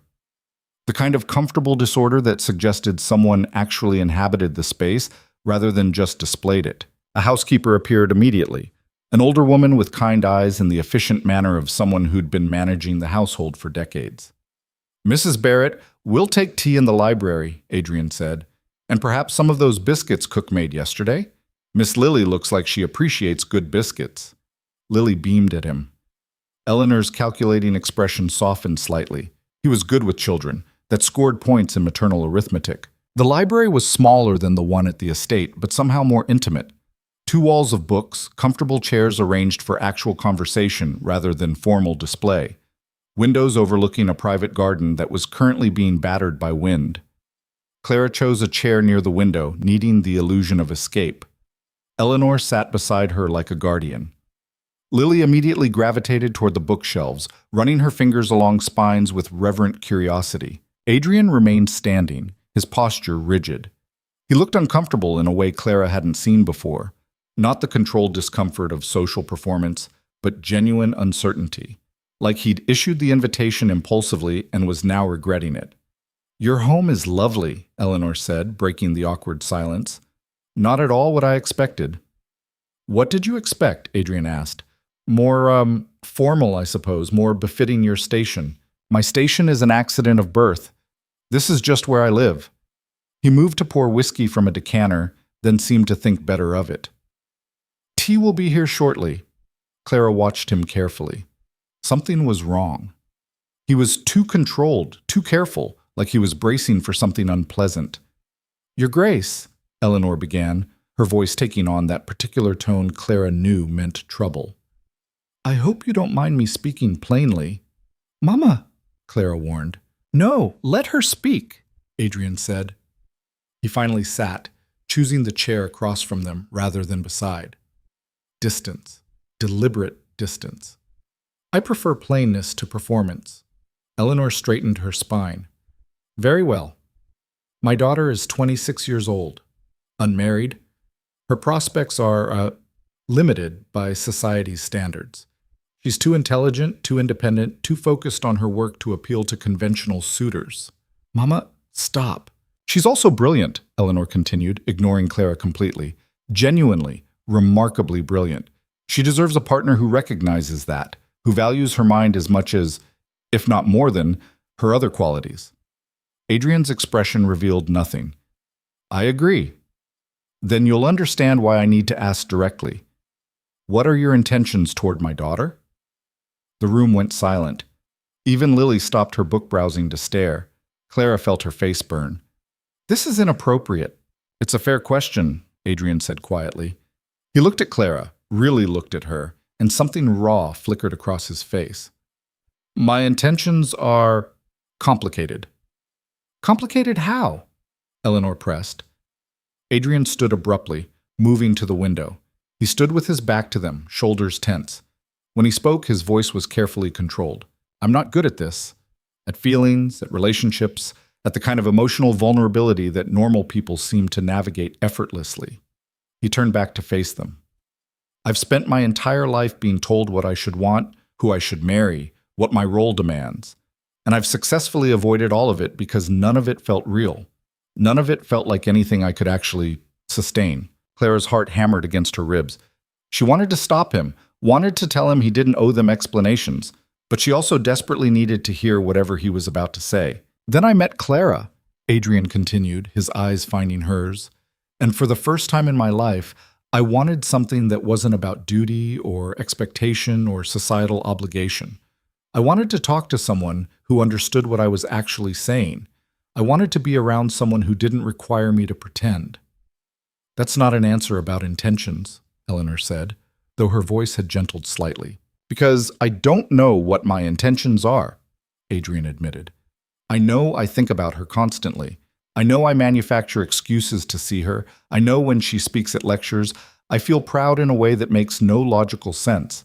But as for marriage, for courtship, for the traditional progression society demands..." He stopped, shaking his head. I've never wanted that with anyone. I don't know if I'm capable of it. Clara felt something crack inside her chest. It wasn't disappointment exactly, more like recognition. He was being honest in a way that most men never were, stripping away the romantic pretense to reveal the complicated truth underneath. So you're asking my daughter to settle for intellectual companionship, Eleanor said sharply. To be satisfied with crumbs, while you avoid the commitment that would actually honor her. Mama! Clara stood, her hands shaking. That's enough. He doesn't owe us anything. We barely know each other. This entire conversation is premature and inappropriate. Is it? Eleanor turned to her daughter. Clara, look at yourself. You're glowing around him. You've smiled more in the past month than in the past 3 years. Don't tell me you don't feel something. What I feel is irrelevant if it's not mutual, Clara shot back. And even if it were, I'm not interested in being someone's experiment in normalcy. If Adrian can't give more than intellectual companionship, then that's all we'll have, and that's fine. It wasn't fine. The words tasted like ash, but she forced them out anyway because pride was all she had left. Adrian was staring at her with an expression she couldn't read. Clara, Mrs. Barrett entered her with tea, her timing either impeccable or catastrophic depending on perspective. She set the service down, glanced at the tense faces around the room, and retreated quickly. No one moved to pour. I should go, Clara said. This was a mistake. No. Adrian's voice cut through the room. Don't go. Please. Why? The question came out sharper than intended. So we can continue this humiliating interrogation. So my mother can extract promises you're not ready to make. So we can all pretend there's a future here when clearly, because I don't want you to leave angry, Adrian said. I don't want the last thing between us to be this conversation. Then what do you want it to be? He looked at her for a long moment, something working behind his eyes. Then he crossed to his desk, pulled out a drawer, and withdrew an envelope. This arrived yesterday, he said, holding it out to Clara. I've been trying to decide whether to show you. Clara took it with trembling fingers. The envelope was addressed to Adrian in handwriting she recognized immediately, Lily's enthusiastic scrawl. Her stomach dropped. What did she do? Open it. Clara broke the seal with growing dread. Inside was a letter, written in Lily's careful best handwriting. Your Grace, I know I already told you Clara should marry you at the garden party, but I wanted to tell you why, because I think you need to understand. Clara pretends she's happy being alone, but she's not. She cries sometimes when she thinks no one hears.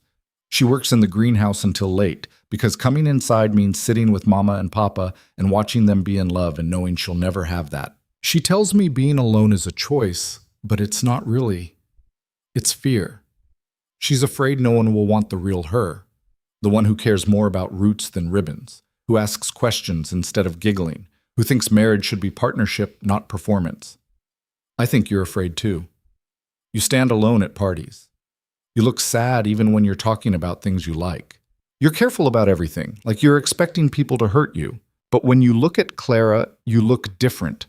And when she talks about you, her whole face changes even though she tries to hide it. Maybe you're both too scared to admit you want the same thing. Maybe you need someone to tell you it's okay to stop being afraid. So I'm telling you, it's okay. You're allowed to want things. Clara is allowed to want things. And maybe if you both stopped being so scared, you'd realize you want each other. Please don't tell Clara I wrote this. She'll be mad. But someone had to say it. Lily Whitmore. Clara finished reading, her vision blurring. She looked up to find Lily standing frozen by the bookshelf, her face pale with dawning realization. You weren't supposed to show her, Lily whispered. I wasn't sure I would, Adrian said.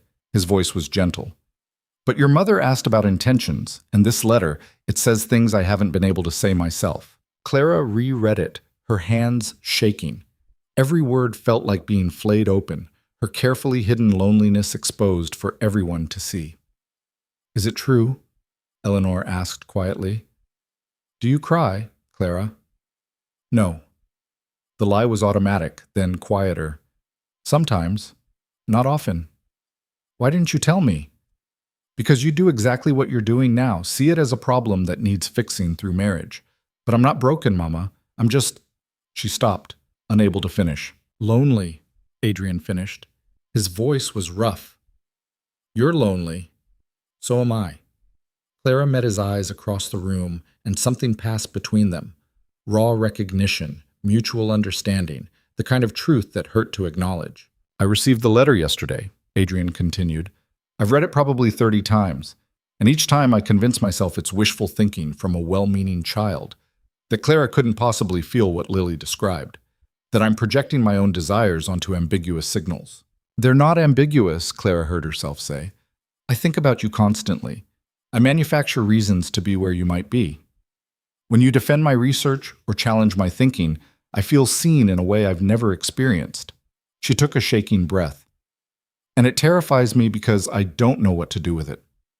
Eleanor made a small sound, triumph, relief, maternal satisfaction, but Clara kept her eyes on Adrian. I told your mother I don't know if I'm capable of traditional courtship, he said. And that's true.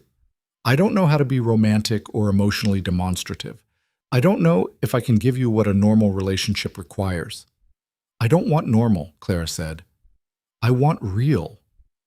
What does real look like for you? She thought about it, trying to articulate something she'd never put into words. Partnership. Intellectual equals who challenge each other. Someone who doesn't require me to be less than I am, who doesn't expect me to perform femininity according to society's script. She paused. Someone who makes me feel less alone without demanding I become someone else. Adrian moved closer, slowly, like approaching something that might bolt. And if I could offer that, partnership, intellectual engagement, presence without performance, but couldn't guarantee the romantic love that novels promise, then we'd figure it out as we went, Clara said. We're researchers. We test hypotheses, adjust methodology, iterate based on results. Why can't we apply the same approach to this? A ghost of a smile crossed his face. You're proposing we experiment with courtship? I'm proposing we stop being terrified of wanting something and see what happens when we actually try. The silence that followed felt different than before, not tense, but charged with possibility. Eleanor cleared her throat. So, courtship then? Official courtship? Adrian looked at Clara, a question in his eyes. She nodded, her heart hammering. Yes, he said. If Clara is willing, I'm willing. The words felt like jumping off a cliff, terrifying and exhilarating simultaneously. Lily launched herself at Clara, wrapping skinny arms around her waist. I'm sorry I sent the letter. I just wanted to help. Clara hugged her sister back, her throat tight. I know, Mouse. It's okay. Is it, though? Lily pulled back, looking between Clara and Adrian. Are you both actually going to try, or are you going to keep being careful and scared? Out of the mouths of children. Clara looked at Adrian, saw her own uncertainty reflected in his face. We'll try, she said firmly. Really try. Not just intellectual companionship masquerading as courtship. Agreed, Adrian said. He moved closer, close enough that Clara could see the faint freckles across his nose she'd never noticed before. I don't know how to do this well, but I'd like to do it with you.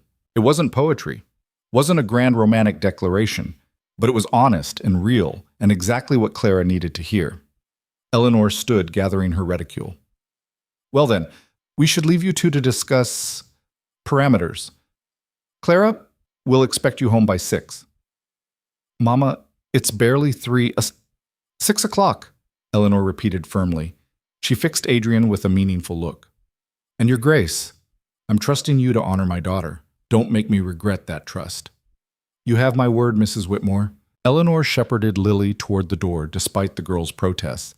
But I want to hear 6 o'clock, Lily. That gives them 3 hours, which is more than enough time for an initial conversation. They left, taking their whirlwind energy with them. The library felt suddenly enormous, the silence deafening. Clara and Adrian stared at each other. That was, Clara started. Intense, like, Adrian finished. Your family is intense. They mean well. I know. He gestured toward the chairs. Should we sit? Actually discuss this? They sat, both perched on the edge of their seats like they might need to flee at any moment. The tea had gone cold, but neither reached for it. I should probably start by asking what you want from courtship, Adrian said, what your expectations are. Clara twisted her hands in her lap. Honesty. No performance, no pretending to be something we're not. If you're uncomfortable or uncertain, I want you to tell me. If I'm pushing too hard or expecting too much, you say so. What about society? They'll have expectations, rules about propriety, progression, timeline. Let them have expectations, Clara said with more confidence than she felt. We're not courting for society's benefit. We're doing this for ourselves. Adrian's expression shifted, surprise, then something that might have been admiration. You realize that attitude will make you even more of a target for gossip? I've been a target my entire adult life. At least now I'll have a reason. He laughed, an actual laugh, short but genuine. Fair point. He sobered, his fingers drumming against the chair arm. I need you to understand something about me, about my family. Clara waited, sensing this was important. My parents' marriage was... He stopped, choosing words carefully. Functional but cold. They fulfilled their duties, produced an heir, maintained appearances. But there was no warmth between them, no affection. When my mother died, my father seemed relieved, like he'd been released from an obligation he'd never wanted. I'm sorry, Clara said softly. I'm not telling you for sympathy. I'm telling you because it shaped how I understand marriage. As a transaction, a social contract with specific terms and conditions, not as something that involves feelings or connection or...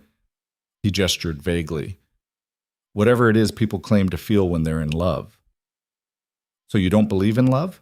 I don't know if I believe in the kind of love that's expected. The overwhelming passion, the constant need for proximity, the way people describe being unable to imagine life without the other person.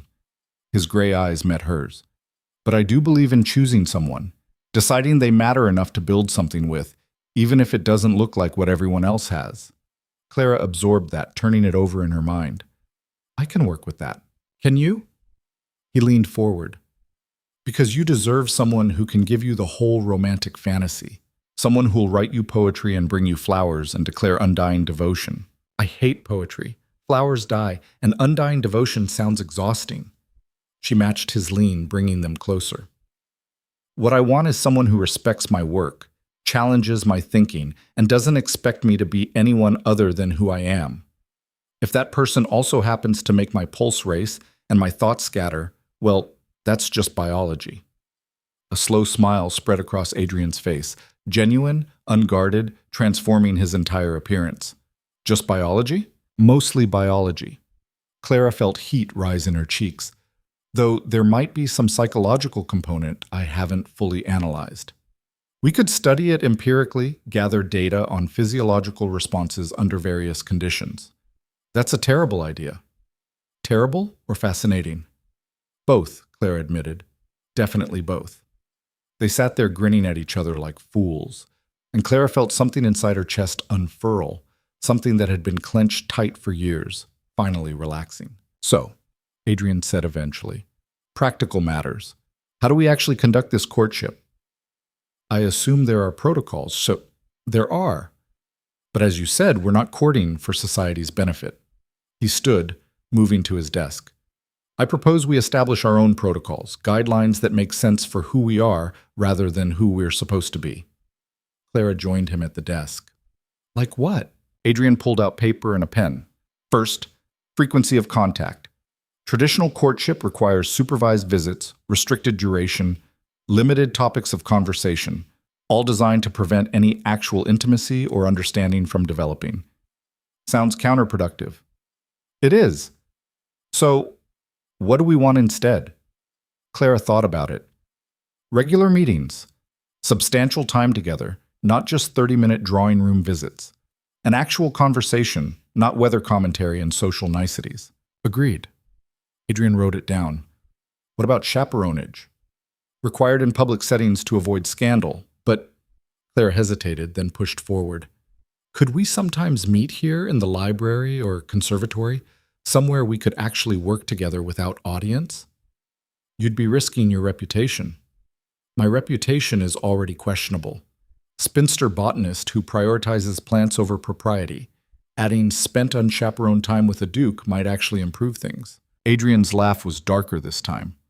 Or destroy you completely. Then I'll be destroyed doing something I chose rather than something forced on me by society's stupid rules. Clara met his eyes steadily. I'm willing to take that risk if you are. Something shifted in his expression, heat, intensity, the carefully controlled facade cracking to reveal what lay beneath. I'm willing. The air between them felt charged, dangerous.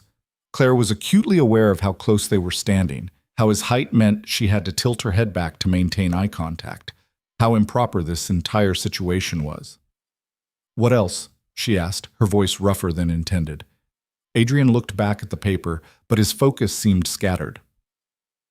Physical contact. Traditional rules are very strict. No touching beyond hand-holding, and even that only in specific circumstances. What do you want? The question came out barely above a whisper. He set down the pen carefully, like it might explode. I want... He stopped, jaw clenching. I don't know what I want. I've never wanted to touch anyone before, not really. But with you... He reached out slowly, giving her time to pull away. His fingers brushed her cheek, feather light, barely there. Claire's breath caught. Is this all right? He asked. She nodded, not trusting her voice. His hand cupped her face properly now, thumb tracing along her cheekbone. His skin was warm, slightly rough. Clara leaned into the touch without thinking, her eyes fluttering closed. Biology? He murmured. Shut up. She felt his smile more than saw it.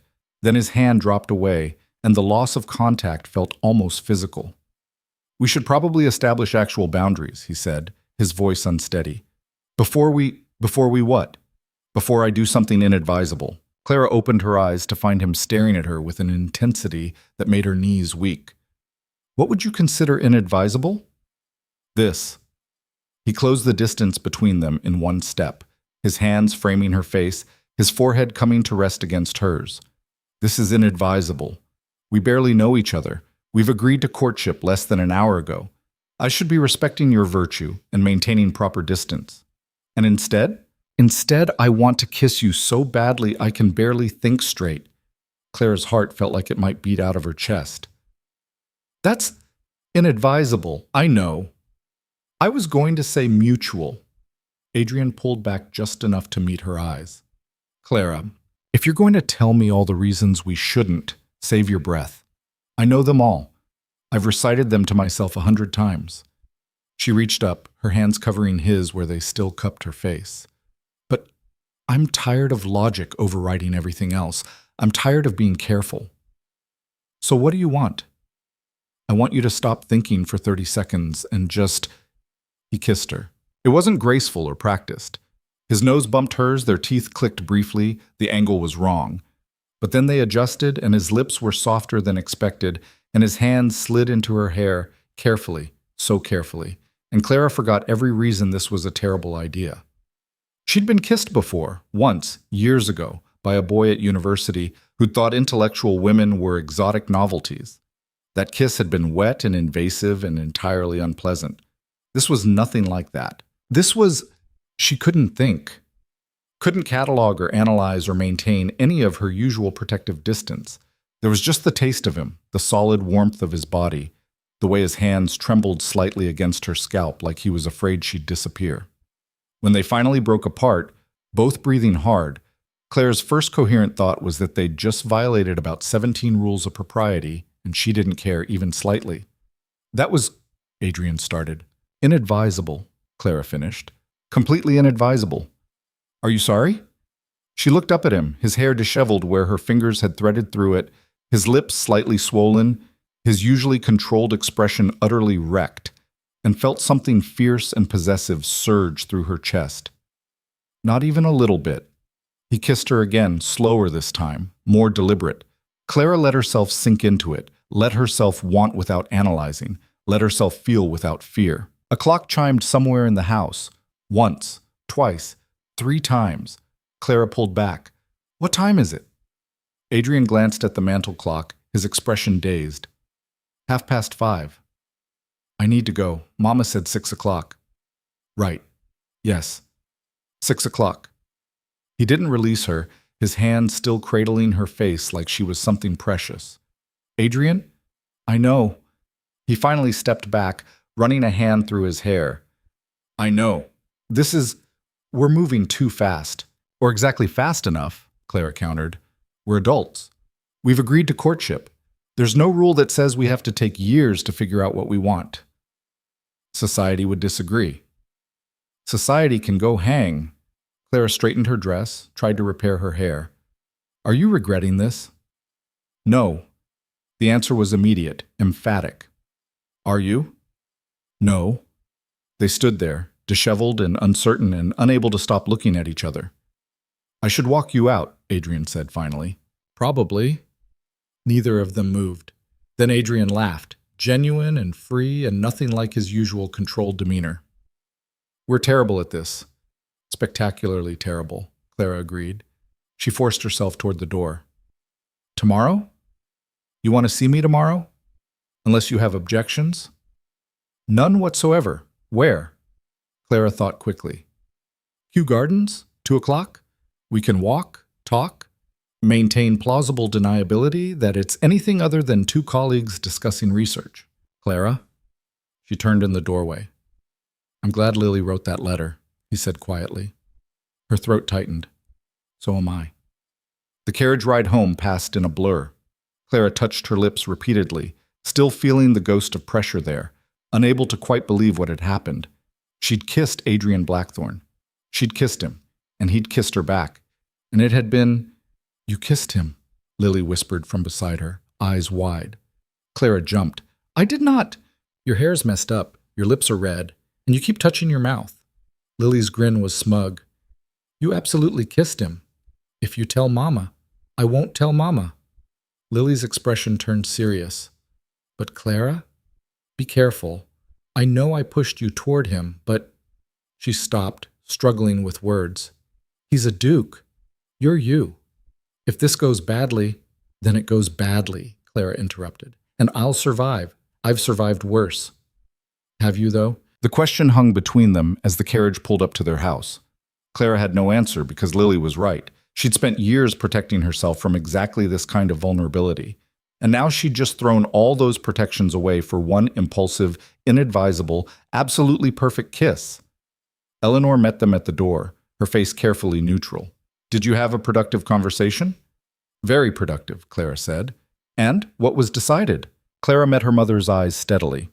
We're courting, officially, by our own rules, not society's. Eleanor's face cycled through several emotions, triumph, concern, maternal calculation. Clara, you can't just ignore propriety. I can. I will.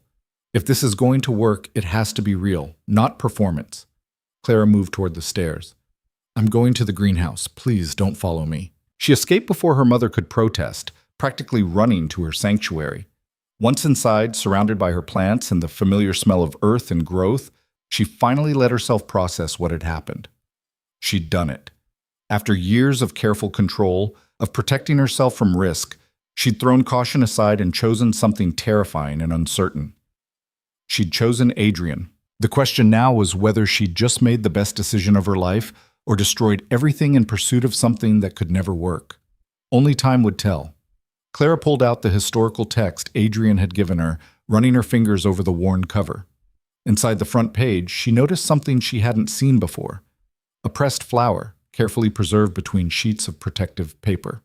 A primrose. He'd put it there, either before giving her the book or after. She couldn't tell. But the gesture was unmistakable, deliberate. She touched the fragile petals and felt tears prick her eyes for reasons she couldn't entirely name. This was going to hurt eventually. Something this intense, this fast, this unlikely. It had to implode. The universe didn't allow spinster botanists to find happiness with dukes. That wasn't how the world worked, but for now, for this moment, she let herself hope anyway.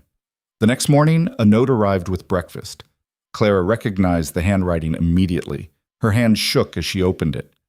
Clara, I spent most of last night convincing myself yesterday was a fever dream. That I'd imagined the entire conversation, the kiss, the feeling that something fundamental had shifted. Then I remembered your hair coming undone, the way you looked at me like I wasn't completely insane, the taste of tea on your lips. Real. It was real. I'll see you at 2:00. I'm already counting the hours. A. Clara pressed the note to her chest, her heart doing complicated things. Across the table, Lily watched with knowing eyes. You're in so much trouble. I know, Clara whispered, but she smiled anyway. Kew Gardens. At 2 o'clock was busy. Too busy for the kind of private conversation Clara craved. Families strolled through the palm house, artists sketched by the ponds. Elderly couples fed swans. She found Adrian near the temperate house, standing alone despite the crowds, looking severe and out of place in his formal attire.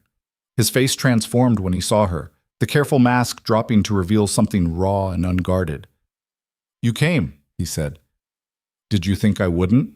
I thought I might have dreamed yesterday, that I'd wake up and discover none of it was real."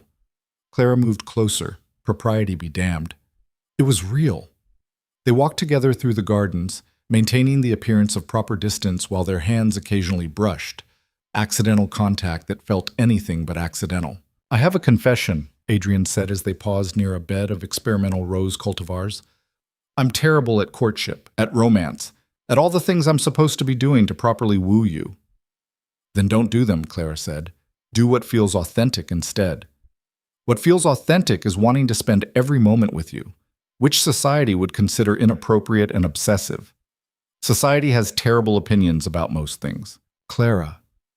He stopped walking, turning to face her fully. "I need you to understand something. Yesterday, when I said, I don't know if I'm capable of the kind of love people expect, I meant it. I may never be the kind of partner who expresses feelings easily or makes grand romantic gestures. And I may never be the kind of wife who manages households perfectly or looks beautiful at parties," Clara countered. "We're both deficient by society's standards, so what? So I don't want to fail you. To promise something I can't deliver." Clara looked at him, really looked at him. Saw the fear beneath the control, the vulnerability he worked so hard to mask, recognized it because she felt it too. "Then don't promise anything," she said. "Just be here.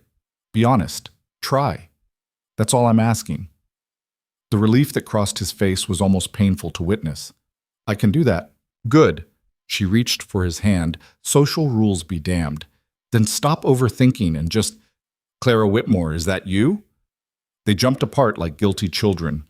Clara turned to find Nathaniel Ashford approaching, his golden hair catching sunlight, his smile charming and utterly unwelcome. "Lord Ashford," Clara said stiffly, "please call me Nathaniel. Any friend of Adrian's—" He stopped, his eyes moving between them. "Though I'm starting to wonder if friend is really the appropriate term." "We're courting," Adrian said flatly. "Officially." Nathaniel's eyebrows shot up. "Are you now? How delightfully unexpected. Adrian, you dark horse. I never thought I'd see the day you'd—" "Nathaniel," Adrian's voice held warning. "What do you want?" "Just happened to be taking a constitutional. Saw you from across the way and thought I'd say hello." His expression turned more serious. "Though I should probably mention, Lady Pemberton was also in the gardens earlier, and she has remarkably good eyesight for a woman of her age." Clara's stomach dropped. "How much did she see?" "Enough to fuel speculation for the next month, I'd wager." Nathaniel's tone was sympathetic. "You two should be more careful. The gossip mills are already grinding over your lecture appearances together. If people think there's actual impropriety, there isn't," Clara said quickly. "Isn't there?" Nathaniel glanced at their still connected hands. "Because from where I'm standing, it looks rather improper." Adrian's jaw clenched. "Thank you for the warning. Was there anything else?" "Just—" Nathaniel hesitated, then continued more quietly. "Just be careful, both of you. Society can be vicious, especially toward women who step outside expected boundaries. And Clara, with all due respect, you don't have the social armor to withstand a real scandal." He left them standing there, the warning hanging in the air like smoke. "He's right," Clara said quietly. "We're being reckless." "Should we stop?" She thought about it. Really thought about going back to her safe, controlled life. To greenhouses and loneliness and the slow ache of wanting something she could never have. "No," she said firmly, "but we should be smarter, more careful." "I'm sorry," Adrian said. "This is my fault. I should have been more—" "Our fault," Clara interrupted. "We're in this together, remember?" They continued walking, maintaining proper distance now, hyper-aware of potential observers. The rest of the afternoon passed in stolen glances and careful conversation, everything they wanted to say hanging unspoken between them. When Clara finally returned home, exhausted from the tension of constant vigilance, She found her mother waiting in the sitting room. "We need to talk," Eleanor said. Clara's heart sank. "If this is about the courtship, it's about the rumors." Eleanor's face was pale. "I had tea with Lady Hartwell this afternoon. According to her, according to everyone, you and the Duke have been conducting a scandalously inappropriate relationship. Secret meetings, unchaperoned visits, public displays of affection. That's not true. We've been careful. Have you?" Eleanor stood agitated. "Because Lady Pemberton is telling anyone who'll listen that she witnessed you holding hands in Kew Gardens. Holding hands, Clara! We barely touched. It doesn't matter what actually happened. It matters what people think happened." Eleanor's voice rose. "Your reputation is already fragile. If society decides you're compromised, no amount of truth will save you." Clara felt cold spread through her chest. "So what are you saying? That I should end the courtship?" "I'm saying you need to be more careful, that you need to follow the rules, at least publicly, or this will destroy you." Eleanor's expression softened slightly. "I want you to be happy, but I also want you to survive. And right now you're risking everything for something that might not last," Clara finished bitterly. "Might not be real? Is that what you were going to say?" "I was going to say, might not be worth the cost." The words hung between them like a verdict. Clara climbed the stairs to her room, each step feeling heavier than the last. Inside, she found a small package on her bed, delivered sometime during the afternoon.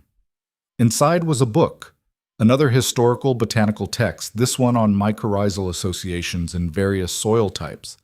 And tucked between the pages, another pressed flower. This time, it was a lily. Clara sank onto her bed, clutching the book, and let herself cry. Because her mother was right. The cost was mounting, and she had no idea if what they were building together was strong enough to survive the weight of society's judgment. But she also knew she couldn't stop now. Not when she'd finally found someone who made her feel less alone. Not when she'd finally chosen something for herself instead of accepting what she was told she deserved. The question was whether that choice would ultimately free her or destroy her completely. She didn't sleep. Couldn't sleep. Clara lay in bed staring at the ceiling, turning her mother's words over and over like stones in her palm. Might not be worth the cost, as if love, or whatever this was, could be measured against social standing like items on a ledger. By dawn, she'd made a decision, not the safe one, not the one her mother wanted. She dressed before the household stirred, grabbed her field notebook and specimen bag, and slipped out to the greenhouse. Her hands moved automatically through morning routines, checking moisture levels, rotating pots toward the light, noting new growth. Physical tasks that required no thought, leaving her mind free to work through the real problem. Society wanted her to choose, Adrian or respectability, but that was a false choice, designed to force women into boxes they'd never fit. What if she refused both options? What if she built something entirely different? The idea took shape slowly, piece by piece, like a plant emerging from soil. She was still working through the logistics when Lily appeared in the doorway, her hair uncombed, still in her nightgown. "You're up early," Lily said. "Couldn't sleep. Because of what Mama said?" Lily climbed onto the workbench, drawing her knees to her chest. "Are you going to stop seeing him?" "No." The certainty in Clara's voice surprised even her. "But I'm going to do this differently, smarter." "How?" Clara set down her watering can and turned to face her sister. "What if instead of hiding our relationship or conforming to society's rules, we made it impossible for them to dismiss us?" "I don't understand. The gossip, the whispers, the judgment, it all comes from people thinking I'm trying to climb above my station, that I'm some opportunistic woman ensnaring a duke." Clara's mind raced ahead, possibilities multiplying. But what if I prove that's not what this is? What if I demonstrate that I have value independent of his interest? Lily's eyes widened. "The research. You're going to publish the mycorrhizal study. Not just publish. I'm going to present it at the Royal Society."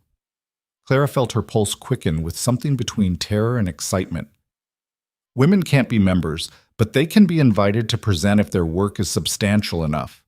If I can make this research undeniable, if I can prove I belong in those spaces on my own merit, then people can't say you're just using Adrian for status, Lily finished, because you'll have your own. Exactly.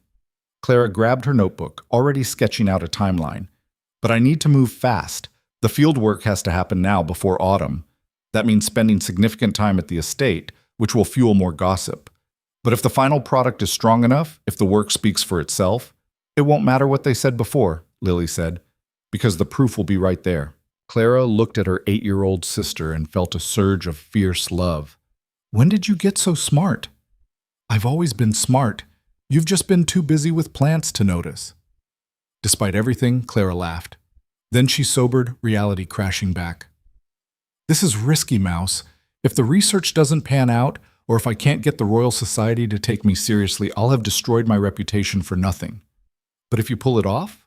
If I pull it off, I prove that I'm not just the Duke's eccentric botanist girlfriend. I'm a researcher who deserves to be taken seriously. Clara closed her notebook with a decisive snap. And maybe that'll be enough to make society reconsider their assumptions. What does Adrian think? Good question. Clara hadn't told him yet, hadn't formulated the plan clearly enough to articulate. I'll find out today. She sent a note to Adrian's London residence requesting a meeting. His response came within the hour. My library, noon. Come alone if you can. Clara dressed carefully, practical clothing, nothing that could be misconstrued as trying to attract attention. She told her mother she was visiting a colleague to discuss research, which was technically true even if incomplete. The walk to Adrian's townhouse felt longer than usual. Clara's mind spun through possible conversations, ways to explain her plan that didn't sound completely insane. Mrs. Barrett opened the door before Clara could knock, her expression knowing. He's been pacing the library since your note arrived, miss. Practically wore a groove in the carpet. Clara found him exactly as described, moving restlessly between bookshelves, his hair disheveled like he'd been running his hands through it. He stopped when he saw her, relief flooding his face. Clara, I was beginning to think... He cut himself off. I'm glad you came. We need to talk.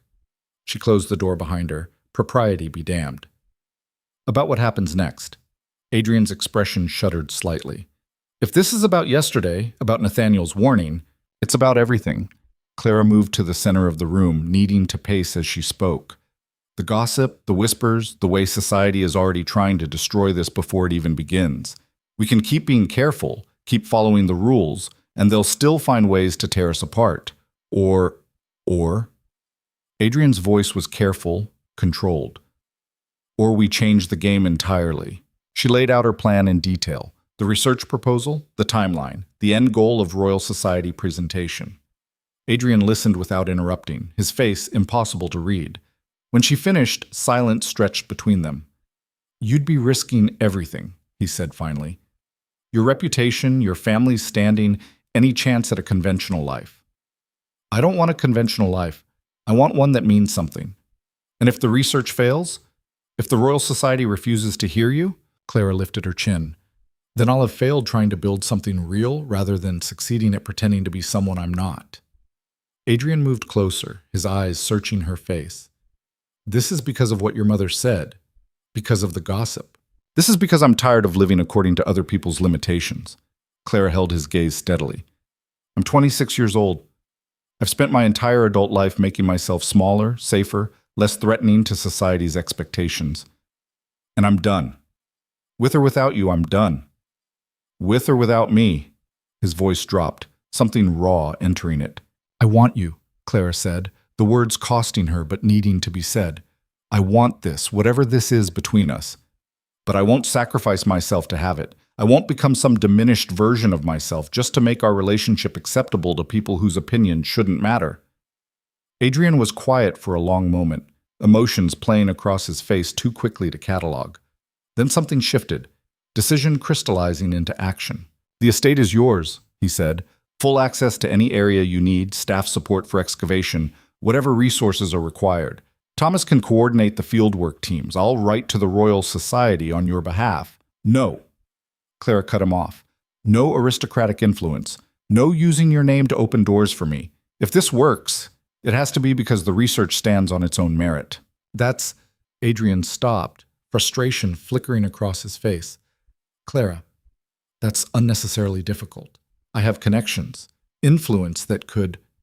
That could undermine everything I'm trying to prove, Clara finished. Don't you see? If you smooth the path, if you use your position to advance my work, then I'm right back where I started, succeeding because of a man, not because of my own abilities. That's not how I meant it. I know, but it's how it would be perceived. Clara moved closer to him, close enough to touch, but not quite touching. I need to do this myself. It's the only way it means anything. Adrian's jaw clenched, his hands fisting at his sides. You're asking me to watch you struggle when I have the power to help. That's what partnership looks like, Clara interrupted. Not one person carrying the other, both people supporting each other while respecting boundaries, even when those boundaries are unnecessarily harsh. Especially then. They stared at each other, the tension between them different than before. Not sexual, not romantic, but the friction of two strong wills colliding over fundamental questions of autonomy and assistance. This is new for me, Adrian said finally, his voice rough. Wanting to help someone, caring whether they succeed or fail. I don't know how to do it without trying to control the situation. Then learn. Clara softened her tone slightly. I'm not asking you to stop caring. I'm asking you to care in a way that respects who I am. And who are you? Someone who needs to know she's capable of standing on her own merit. Someone who can't build a life on borrowed influence. Clara paused, trying to articulate something she'd only half understood herself. If I let you open doors for me now, I'll never know if I could have opened them myself. And that uncertainty will poison everything between us. Adrian absorbed that, his expression gradually shifting from frustration to something like understanding. So you're going to work yourself to exhaustion doing everything the hard way just to prove a point? Yes. And I'm supposed to stand by and watch? You're supposed to be here when I need you, to listen when I need to talk through problems, to believe in me when I doubt myself. Clara finally closed the remaining distance, her hands finding his. That's harder than using your influence to solve problems for me, but it's what I need. His fingers tightened around hers. I'll try. But Clara, I'm not good at this, at holding back when I see solutions. I know. We'll figure it out together. The tension between them gradually eased. Adrian pulled her closer, his forehead coming to rest against hers, a gesture that was becoming familiar, comforting in its intimacy without demanding more than either was ready to give. When do you start? He asked. Tomorrow. I need to finalize the proposal today, then begin excavation planning with Thomas. That's fast? It has to be. If I'm going to present at the Royal Society's autumn session, I need complete data by September. That's 4 months for field work that would normally take a year. Adrian pulled back to look at her. That's impossible. Probably, but I'm going to try anyway. Something that might have been admiration crossed his face. You're remarkable. Completely mad, but remarkable. Is that your way of saying you support this? It's my way of saying I'm terrified for you and in awe of you in equal measure. He kissed her forehead, gentle and brief. When do I see you again? I don't know. This work, it's going to consume everything. I'll be at your estate more than in London, spending dawn to dusk in muddy fields digging up roots. Not exactly romantic courtship material. I don't want romantic courtship material. I want you. Adrian's voice was fierce. Covered in mud, obsessed with fungal networks, too exhausted to make conversation. I want all of it. Clara felt something in her chest crack open. Even if it means months of barely seeing each other, even then. He hesitated, then continued more quietly. Though I should probably mention, I'll be at the estate too. I have business there, accounts to review, repairs to oversee. Entirely coincidental that my schedule suddenly requires extended residence. Despite everything, Clara smiled. Entirely coincidental. We'll be too busy to see much of each other, professional colleagues working on separate projects that happen to share geography. Of course, but perhaps the occasional dinner, comparing notes on our respective work? That would be appropriate, Clara agreed, her smile widening. Purely professional. Purely, Adrian echoed. Then he kissed her properly, and there was nothing professional about it. The next 4 weeks blurred together in a haze of physical labor and mental exhaustion. Clara rose before dawn, worked until her hands bled, and collapsed into bed too tired to dream. Thomas and his team excavated carefully under her direction, removing soil layer by layer, exposing root systems with painstaking precision. The work was backbreaking. Clara developed calluses, strained muscles she didn't know she had, and gained a permanent layer of dirt under her fingernails that no amount of scrubbing could remove. She'd never been happier. The data was extraordinary. The primrose roots showed extensive mycorrhizal colonization, exactly as she'd hypothesized. But more than that, the patterns revealed something unexpected. The fungal networks connected different primrose populations, creating a kind of underground communication system. Plants that should have been competing were actually sharing resources through their fungal partners. It was groundbreaking, revolutionary, exactly the kind of discovery that could make or break a career. Adrian kept his distance during the day, letting her work without interference. But most evenings he appeared at the excavation site around dusk, bringing food and water and quiet company. He never asked about the research, respecting her need to work through problems independently. But he listened when she needed to verbalize her thinking.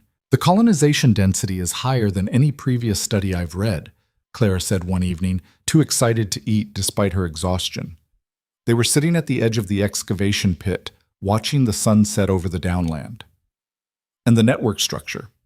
It's not random. There's organization, purpose. The fungus is actively facilitating resource sharing between plant. What does that mean for your hypothesis about competition? Adrian asked. It means I might have to rewrite it entirely. Competition isn't the primary driver in these populations. Cooperation is. The plants that survive best aren't the ones that fight hardest, but the ones that connect most effectively. She turned to look at him, struck by the parallel. Does that sound familiar? Adrian's mouth quirked. Are you comparing us to fungally networked primroses? Maybe. Clara felt giddy with exhaustion and discovery. We're both better connected than isolated, both stronger working together than fighting alone. That's possibly the strangest romantic comparison I've ever heard. I'm a botanist. What did you expect? Poetry about roses? I expected nothing less than fungal metaphors. Adrian's expression sobered slightly. You look exhausted. I am exhausted. Also exhilarated. Also terrified this won't be enough. It will be. You can't know that. I know that what you're doing here is extraordinary. I know that any organization that fails to recognize that is staffed by idiots. He reached over, brushing dirt off her cheek with surprising gentleness. And I know that regardless of what happens with the Royal Society, you're proving exactly what you set out to prove. Clara leaned into his touch, too tired to maintain distance. Which is? That you're brilliant on your own merit. That you don't need anyone's name or influence to create something meaningful. He paused. That you were always enough, with or without me. The words hit harder than expected. Clara felt tears prick her eyes, exhaustion making her emotional, or maybe just the relief of being seen so clearly. I'm glad you're here, she whispered. Even though I said I needed to do this alone, I'm glad you're here. Where else would I be? They sat in comfortable silence as darkness fell over the downland. Thomas's team had long since departed. The estate house glowed with lamplight in the distance. For a moment, the world was just the two of them and the quiet earth. Clara, Adrian's voice was hesitant. There's something I need to tell you about next week. Clara felt her stomach tighten. What about next week? There's a formal dinner at the Ashford estate. Nathaniel's father is hosting, and I'm expected to attend. He paused. You're invited as well. As my... He stopped, searching for the right word. As your what? Clara's voice came out sharper than intended. Your colleague, your research partner, your scandalous courtship partner whom everyone is whispering about?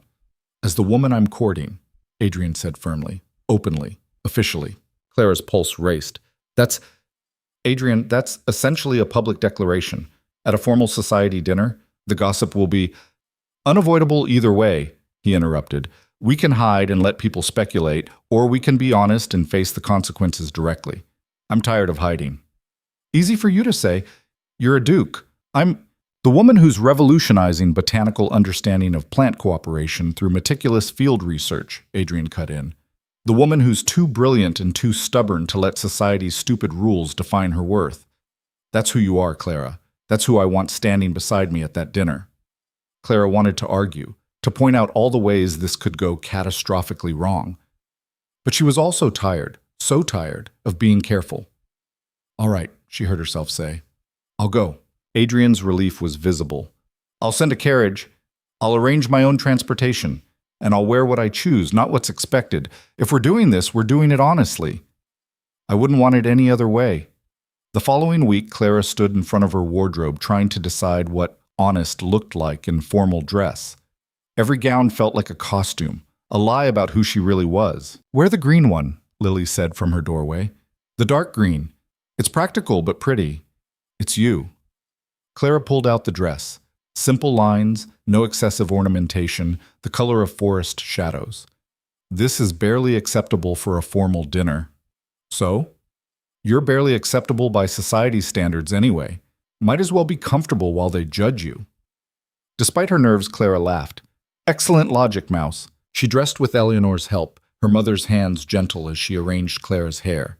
They didn't speak.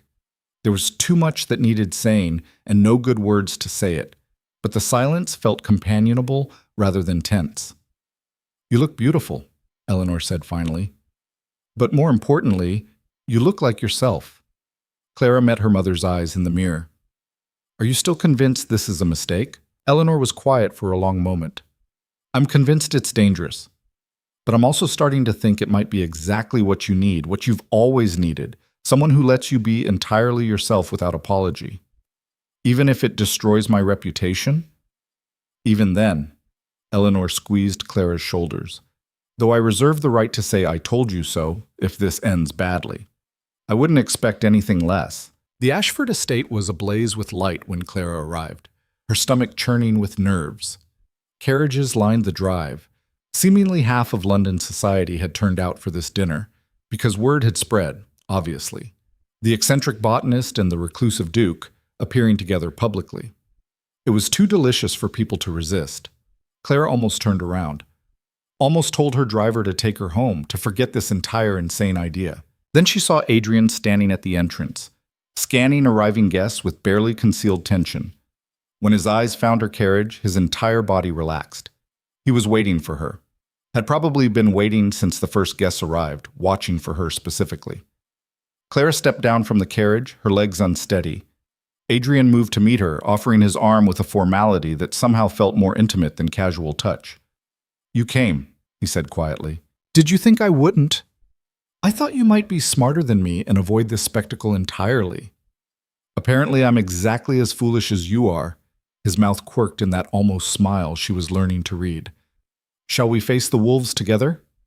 Together, Clara agreed. They entered arm in arm, and Clara felt every eye in the room turn toward them. The whispers started immediately, a susurrus of scandal that followed them like a wake. Nathaniel appeared almost instantly, his expression concerned. Adrian, Miss Whitmore, I'm so glad you could attend. The emphasis on attend suggested he'd thought they might have better sense. Thank you for the invitation, Clara said, her voice steadier than she felt. Lady Ashford descended on them next, her smile sharp. Miss Whitmore, how unexpected, and how charmingly unconventional your dress is. So practical. It was an insult wrapped in compliment, designed to make Clara feel inferior without being overtly rude. Thank you, Clara said evenly.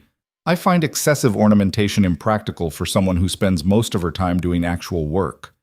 The subtle jab landed. Lady Ashford's smile tightened. How industrious. His Grace, you must find such dedication admirable. I find it necessary, Adrian said coolly. Real work requires dedication, unlike social posturing. The conversation fractured after that, other guests pulling them in different directions. Clara found herself surrounded by women whose names she barely remembered, all asking pointed questions designed to reveal scandal. So how did you and the Duke become acquainted? Through mutual research interests. How romantic. And how long have you been researching together? Several months. Must be quite intensive research to warrant such frequent meetings. Clara felt her temper fraying. These women didn't care about truth. They were fishing for confirmation of their worst assumptions. Actually, Clara said, her voice cutting through the chatter, the Duke has been generous enough to provide access to undisturbed primrose populations on his estate. I'm conducting field research on mycorrhizal associations in chalk grassland ecosystems. Blank stares met her explanation. It's groundbreaking work, Clara continued, warming to the topic despite her audience. Previous studies have focused on competitive exclusion, but my research suggests cooperation through fungal networks is actually more significant for population survival. It challenges fundamental assumptions about plant community ecology. More blank stares. How fascinating, someone finally managed. And the Duke is interested in such things? The Duke recognizes meaningful research when he sees it, Clara said firmly, unlike some people who prefer gossip to actual intellectual engagement. The group dispersed shortly after that.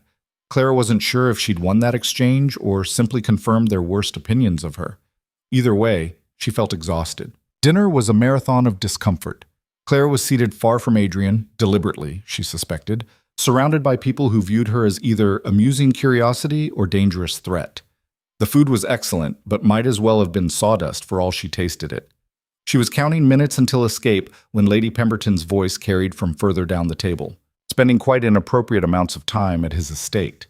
Unchaperoned, from what I understand. Though she claims it's for research. It is research, Clara said loudly, cutting across 3 other conversations. The table fell silent. Lady Pemberton turned to her with false sweetness. "Oh, I meant no offense, dear. I'm sure your little plant study is quite important to you." Little plant study? Clara felt something snap inside her. Every insult, every dismissal, every condescending pat on the head she'd endured over the years condensed into white-hot anger. "I'm conducting novel research that will fundamentally change how we understand plant ecology. I've documented mycorrhizal colonization patterns never before observed in primrose populations. I've proven that cooperation, not just competition, drives community structure. And yes, I've done it at the Duke's estate because he's one of the few people intelligent enough to recognize groundbreaking work when he sees it."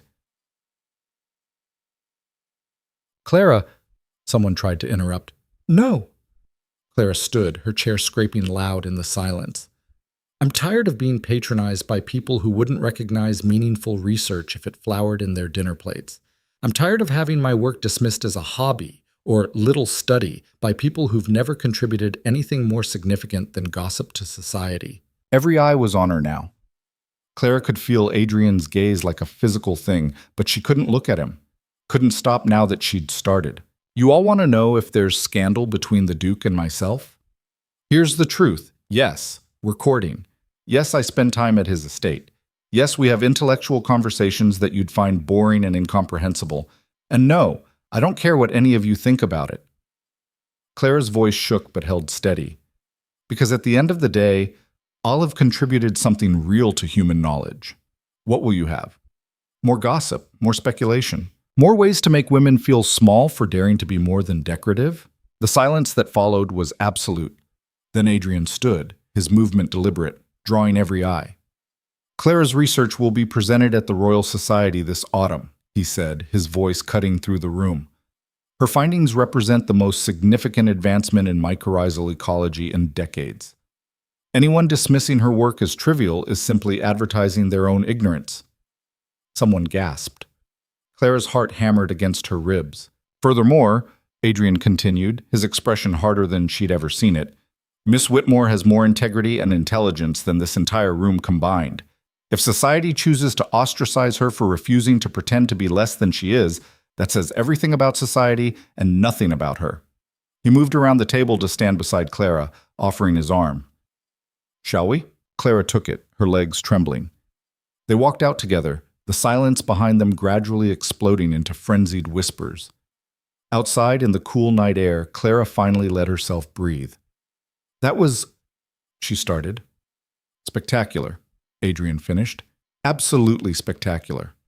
I just destroyed any remaining shred of my reputation. You just proved you're extraordinary." He turned to face her fully.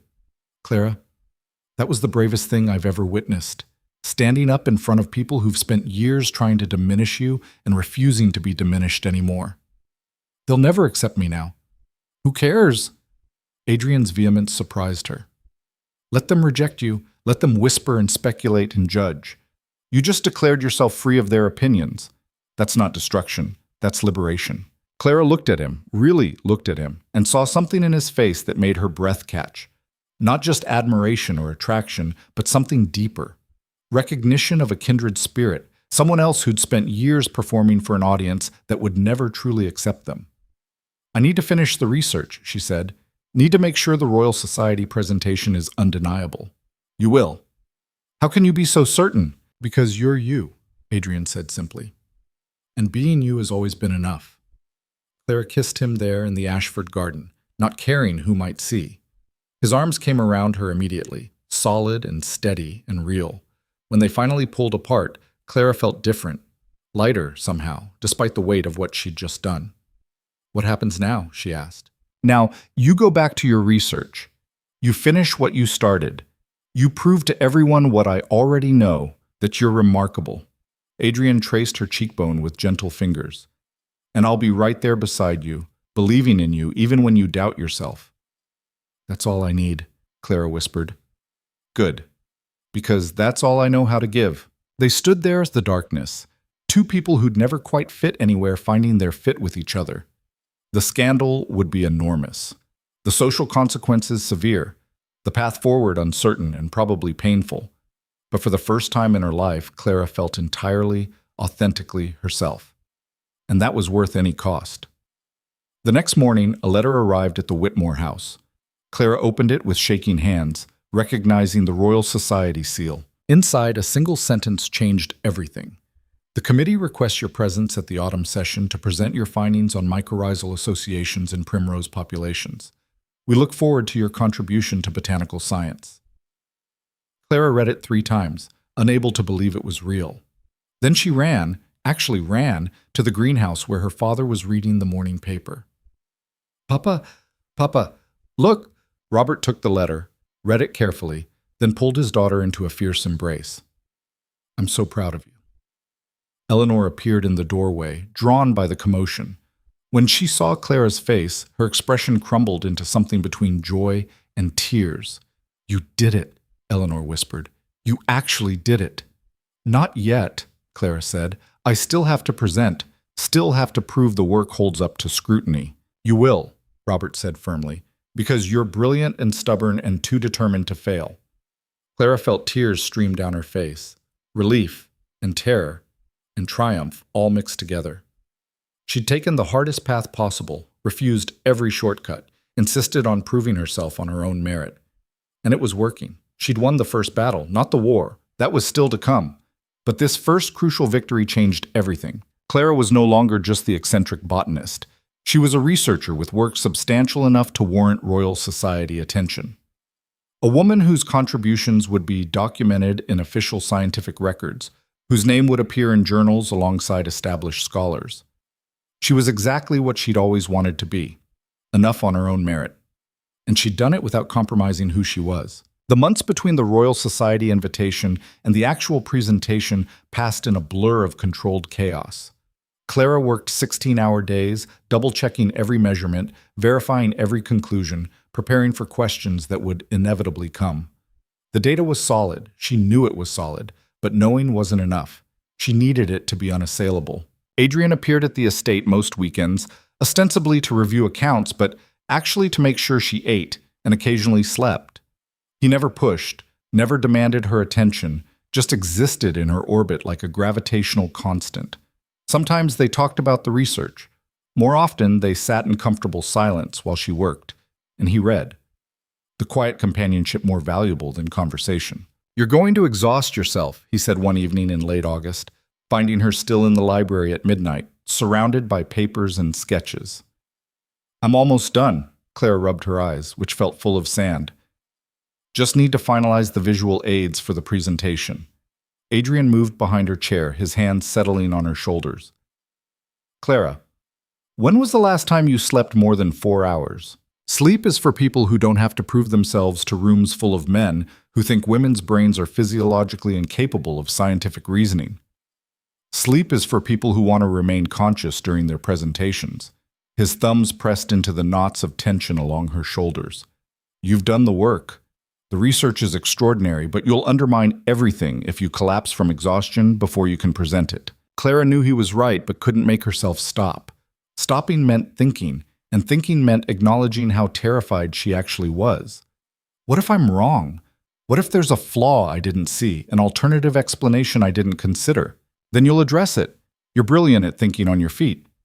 Adrian's hand stilled on her shoulders. But Clara, you're not wrong. I've reviewed your methodology. It's meticulous. Your conclusions follow logically from the data. This is good work, groundbreaking work. You're biased. I'm honest. He came around to face her, crouching so they were eye level. I wouldn't tell you the research was strong if it wasn't. That would be doing you a disservice. Clara searched his face, looking for false reassurance, found only steady certainty. I'm scared, she admitted quietly. I know. He took her hands, his grip warm and solid. But you're also ready. More ready than anyone I've ever seen attempt something like this. Will you be there? At the presentation? I wouldn't miss it. His expression shifted, became more serious. Though I should warn you, my being there will likely fuel more speculation. People will assume I used my influence to secure your invitation. Let them assume. Clara felt a spark of her earlier defiance return. I know the truth, you know the truth, that's what matters. Still, you should be prepared for— I'm prepared for everything, Clara interrupted. The worst gossip, the harshest criticism, the assumption that I slept my way into that presentation room. I'm prepared for all of it. What I wasn't prepared for was having someone believe in me unconditionally. Her voice cracked slightly. So yes, please be there. Let them speculate. I need you there anyway. Adrian kissed her forehead, gentle and brief. Then I'll be there. The night before the presentation, Clara couldn't sleep at all. She paced her bedroom, rehearsing arguments, anticipating objections, running through contingencies until her mind felt like tangled yarn. Around 3 a.m, she gave up and went to the greenhouse. Surrounded by her plants, in the space where she'd always felt most herself, some of the panic finally eased. Can't sleep either? Clara jumped.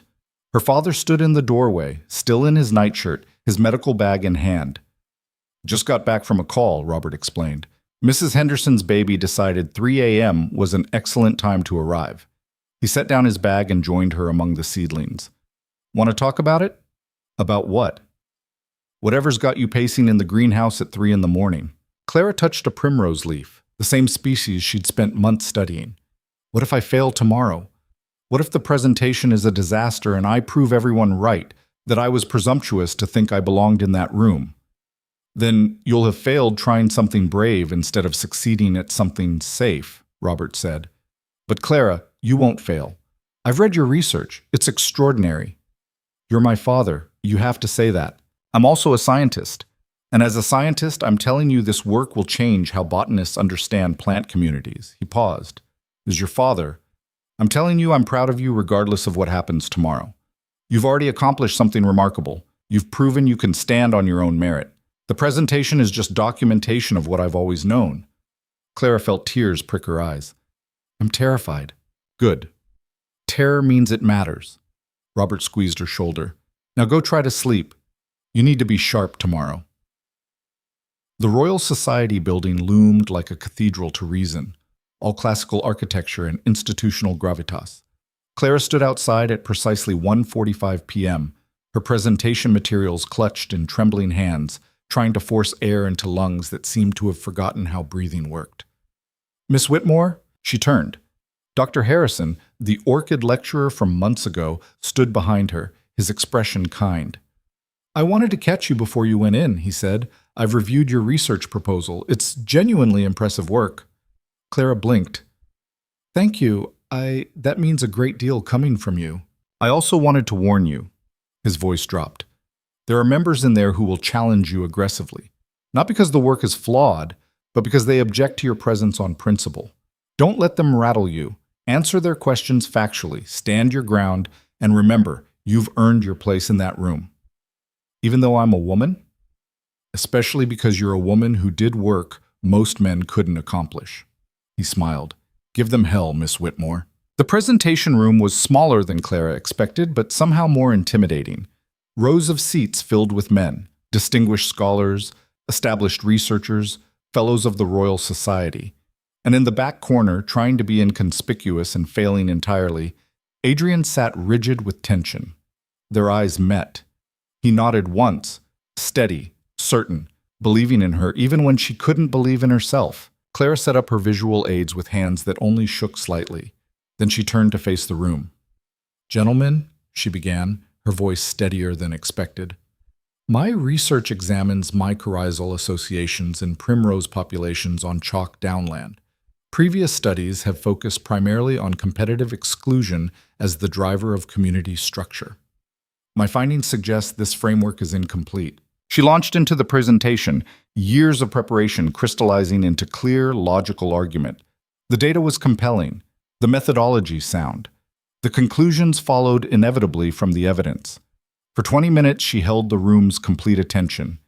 Then came the questions. "Miss Whitmore," a white-haired scholar in the front row began, his tone dripping condescension, "your methodology involves extensive excavation. How can we be certain you didn't damage the very root structures you were attempting to study?" Clara had anticipated this. Excellent question. We used controlled excavation techniques developed specifically for this study. Each root system was removed in intact soil blocks, then carefully washed to expose structures without mechanical damage. I can provide photographic documentation of our process. And your microscopic analysis? Who performed that work? The implication was clear. Surely she hadn't been capable of sophisticated microscopy herself. "I did," Clara said firmly, "using a Zeiss compound microscope at 400 times magnification. I can provide my original slides for independent verification if the committee doubts my competence." A murmur ran through the room. The scholar's face reddened. Another hand raised. "Your conclusions about cooperation through fungal networks? This contradicts established competition theory. Aren't you perhaps overinterpreting the data to support a predetermined narrative?" "I'm interpreting this data as it exists," Clara countered. "Competition theory has dominated because previous researchers looked only at above-ground interactions. My work examines below-ground relationships that previous studies ignored. The cooperation I'm documenting isn't theoretical. It's measurable, quantifiable, and reproducible." "By you," someone interjected. "But can others reproduce these results?" "That's the point of scientific publication," Clara said, letting steel enter her voice. "I'm presenting the methodology so others can replicate it. If my conclusions are wrong, replication will prove it. But you can't dismiss findings simply because they challenge existing frameworks. That's not science. That's dogma." The room erupted in whispers. Clara saw several heads nodding. Not everyone was hostile. Some genuinely engaged with the work. An older gentleman in the third row stood. Clara recognized him from his publications, Dr. Edmund Wright, one of the most respected botanists in Britain. "Miss Whitmore," he said, his voice measured. "Your work is meticulous, the data compelling. The conclusions, while challenging to established theory, appear well supported." He paused. "I have only one question. Why haven't you published this through traditional channels? Why bring it directly to this committee?" Clara took a breath.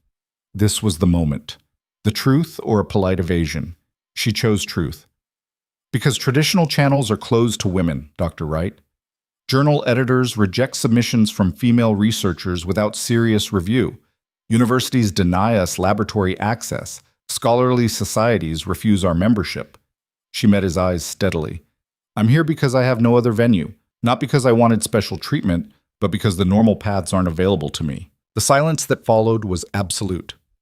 "And yet," Dr. Wright continued quietly, "despite these obstacles, you've produced work that surpasses what many male researchers accomplish with full institutional support.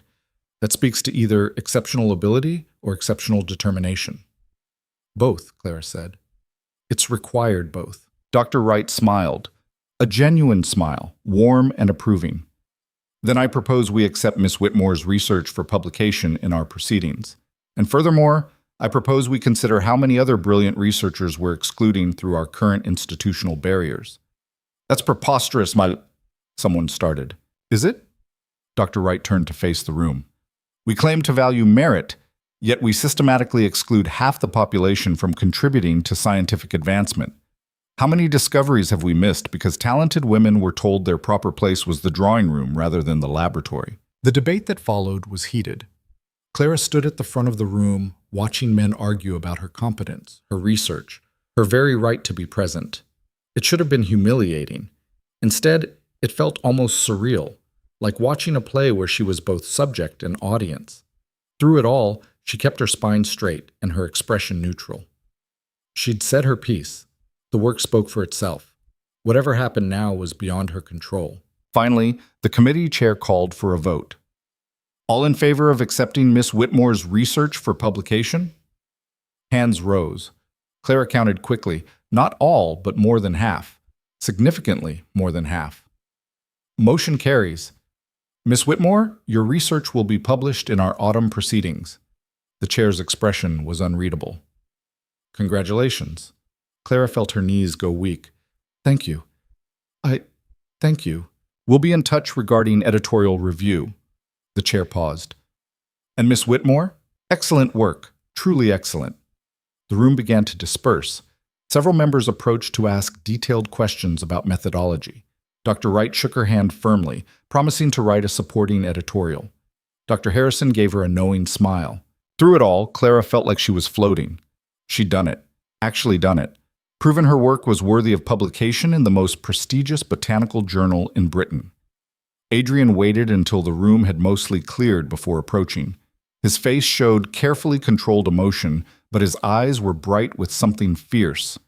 Proud of you doesn't begin to cover it, he said quietly. Clara felt tears threaten.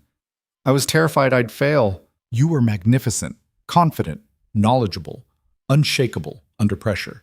He glanced around to ensure they weren't overheard. They tried to intimidate you, and you refused to be intimidated. It was remarkable. Some of them still think I don't belong here. Some of them are idiots. The ones who matter recognized your work's value. Adrian moved slightly closer. Clara, you just became one of the first women to have research published in Royal Society proceedings. That's historic. The weight of it hit her suddenly. Not just her personal victory, but what it meant for other women. The door she'd just forced open, however slightly, for those who'd come after. I need to sit down, she said weakly. Adrian guided her to a bench outside the building. They sat in silence while Clara processed everything that had just happened. The autumn air was cool, carrying the smell of dying leaves and approaching winter. What happens now? She asked eventually. Now you revise the paper based on committee feedback. It gets published. You become a recognized voice in botanical research. Adrian paused. And every woman who's been told she's not capable of scientific work has proof that's a lie. Clara turned that over. That feels like a lot of responsibility. It is, but you're capable of bearing it. They sat watching London traffic pass. Carriages and carts, workers and gentility, all mixed together in the city's constant flow. Clara felt exhausted and exhilarated in equal measure. There's something I need to say, Adrian began, his voice careful. About us. About what comes next. Clara's stomach clenched. That sounds ominous. Not ominous, just honest. He turned to face her properly. I'm not good at this. At feelings, at romance, at being the kind of partner that novels describe. I'm probably never going to write you poetry or make grand romantic gestures. I know that, but I choose you, he continued. Every day, in every way I know how, I choose you. I choose your brilliant mind and your stubborn pride and your refusal to be anything other than exactly who you are. I choose your passion for fungal networks and your complete disinterest in proper social behavior. I choose all of it, all of you, even the parts that terrify me. Clara felt her throat tighten. Adrian, I'm not asking you to marry me, he said quickly. Not yet. Not until you're ready. But I need you to know, this isn't casual for me. This isn't an experiment or a diversion. This is me committing to you in the only way I know how, completely, permanently, if you'll have me. Clara stared at him, this severe man who'd somehow become the center of her world. You're aware that choosing me means choosing a lifetime of botanical fieldwork, ink-stained fingers, and probably more scandal? I'm counting on it. And you understand that I'm never going to be a conventional duchess? That I'll keep working, keep researching, keep doing things that make society clutch their pearls? I'd be disappointed if you didn't. Clara felt a smile break across her face. Then yes, I choose you too. Your emotional constipation and your inability to relax and your terrible habit of trying to solve all my problems for me, even when I tell you not to. Adrian laughed, real and genuine and completely unguarded. We're both disasters. Complementary disasters, Clara corrected, like mycorrhizal partners. Better together than separate. Are you comparing our relationship to fungal networks again? I'm a botanist. Everything reminds me of plants. He kissed her there on the bench outside the Royal Society, propriety be damned. Clara kissed him back, tasting triumph and relief, and the beginning of something that looked surprisingly like happiness. When they finally pulled apart, breathless and grinning, Clara realized several pedestrians were staring. "We just scandalized at least a dozen people," she observed. "Good," Adrian said. "Let them be scandalized. I'm done hiding how I feel about you." They walked back through London together, neither quite ready to return to their separate lives. The afternoon was fading toward evening, the autumn light turning everything golden. "When will you propose?" Clara asked. "Officially, I mean." "When you least expect it," Adrian replied. "Probably in a greenhouse, surrounded by plants when you're covered in dirt and talking about root structures." That sounds perfect. It does, doesn't it? They parted at Clara's house, a brief kiss that promised more later. Eleanor met her at the door, her face anxious. "Well?" she demanded. "How did it go?" Clara felt her smile widen. They accepted it. For publication. In the official proceedings. Eleanor's face crumpled. She pulled Clara into a fierce embrace, her body shaking with what might have been tears. "You did it," she whispered. "You actually did it." "I did." Clara held her mother tight, feeling years of tension finally release. "I really did." Lily thundered down the stairs, followed more sedately by their father. Both stopped when they saw Clara's face. "You're published?" Lily shrieked. "I'm published!" Lily launched herself at Clara, nearly knocking her over. Robert joined the embrace, his arms encircling all three of them. "My brilliant daughter," he said, his voice thick with emotion. "I always knew you'd accomplish remarkable things." They celebrated that night with an improvised dinner. Nothing fancy, just the family together, laughing and talking over each other in their small dining room. Clara felt a contentment she'd never experienced before. Not just accomplishment, but belonging. Being fully herself and being accepted exactly as she was. Later, alone in her room, Clara pulled out the pressed flowers Adrian had given her, the primrose and the lily carefully preserved. She added a third, a small orchid bloom he'd given her last week from his conservatory. 3 flowers, 3 stages of their impossible relationship. She was tucking them back into the historical text when she noticed something new, a 4th flower pressed between different pages. A rose. Dark red, perfectly preserved, and underneath it, in Adrian's precise handwriting, "You were always enough. I'm grateful you finally believed it too." Clara pressed the book to her chest and let herself cry. Relief and joy, and the overwhelming feeling of being seen completely. The weeks following publication passed in a blur of unexpected recognition. Letters arrived from other researchers asking questions about methodology. Dr. Wright invited her to collaborate on a follow-up study. The Royal Botanical Society, which had previously rejected her membership application twice, sent a formal invitation to join. Society's response was more complicated. Some families continued to shun her as scandalous. Others, particularly those with daughters interested in science, began cautiously reaching out. Clara discovered she'd accidentally become a symbol, for better or worse, of women refusing to accept limitations. It was exhausting and exhilarating and not at all what she'd expected. Adrian proposed on a Tuesday in November, exactly as he'd predicted, in her greenhouse, while she was repotting specimens and explaining their mycorrhizal associations. "Clara," he interrupted her explanation of nutrient exchange, "I have something to ask you." "Can it wait? I'm in the middle of—" "No, it can't wait." He was holding something small.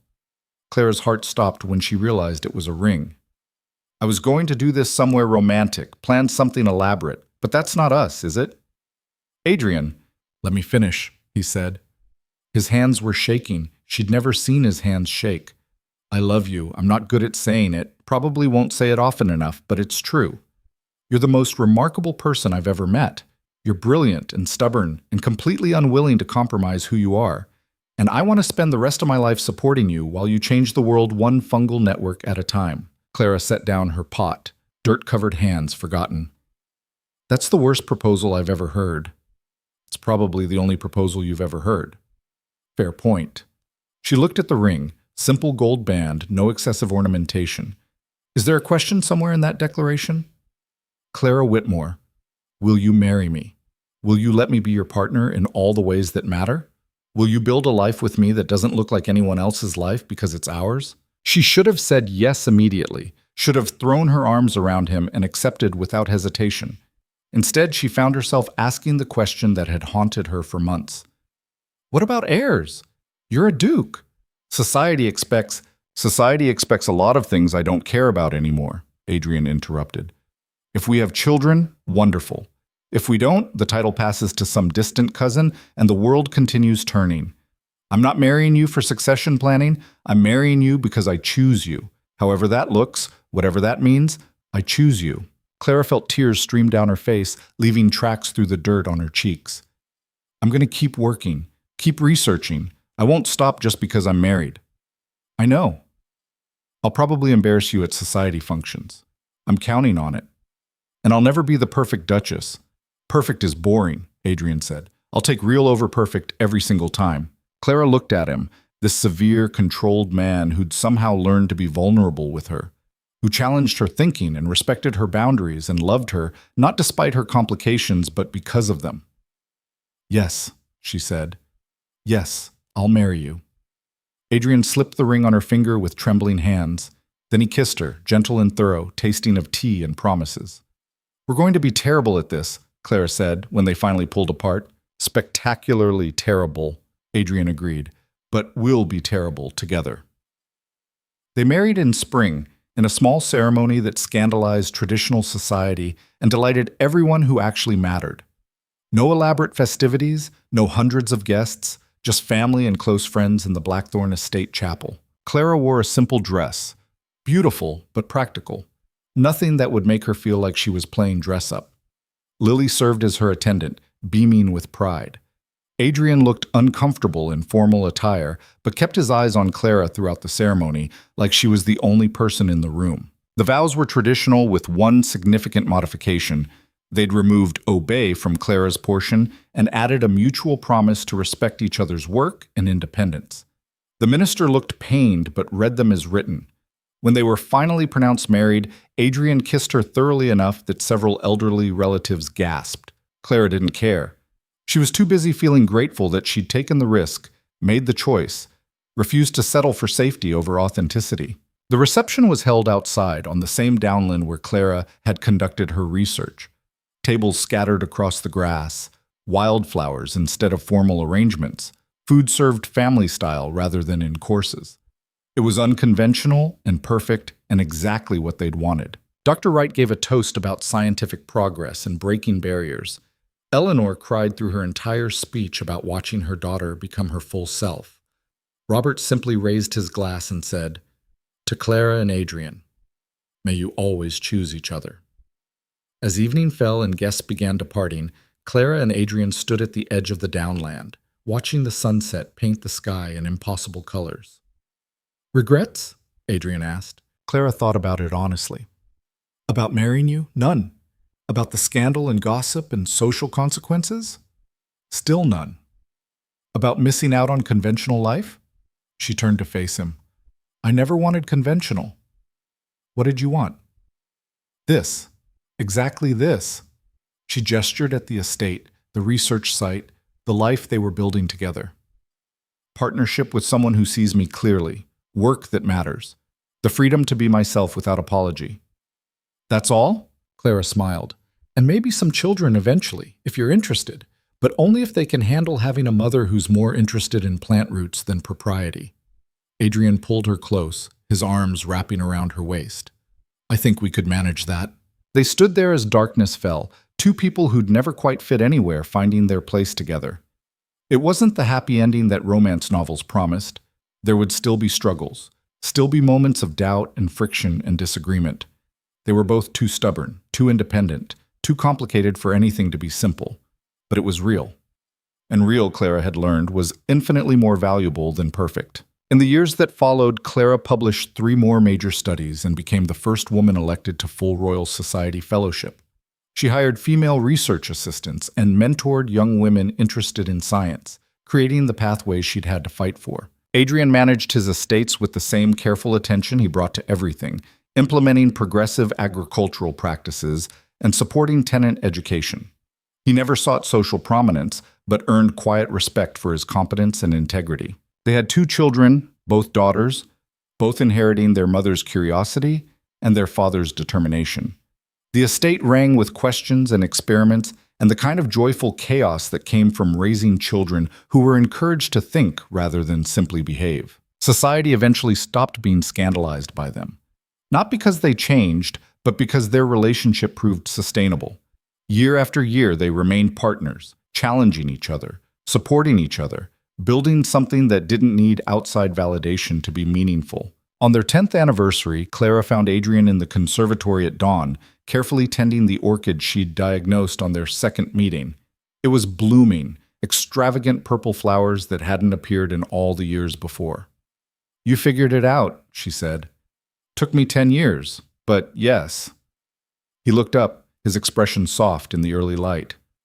"Turns out even stubborn plants respond to patience and proper care." "Are we still talking about orchids? Are we ever just talking about orchids?" Clara laughed and moved into his arms, fitting there as naturally as she had that first night in his library. "I love you," she said, words that still didn't come easily but came true. "I love you too," Adrian replied, "my brilliant, impossible wife. Your only wife. Thank God for that. I couldn't handle multiple versions of you." They stood together watching the sunrise through glass panels, surrounded by growing things and built on years of choosing each other daily. It wasn't the fairy tale ending society expected. It was better, real and hard-won, and entirely their own. Clara had spent years believing she had to choose between being herself and being loved. In the end, she'd discovered the truth. Real love didn't require choosing. It required finding someone brave enough to love her exactly as she was, complications and all. And she'd found him, severe and controlled, and learning to be vulnerable. Imperfect, but willing to try. Choosing her, every day, in all the ways that mattered. It was enough. More than enough. It was everything.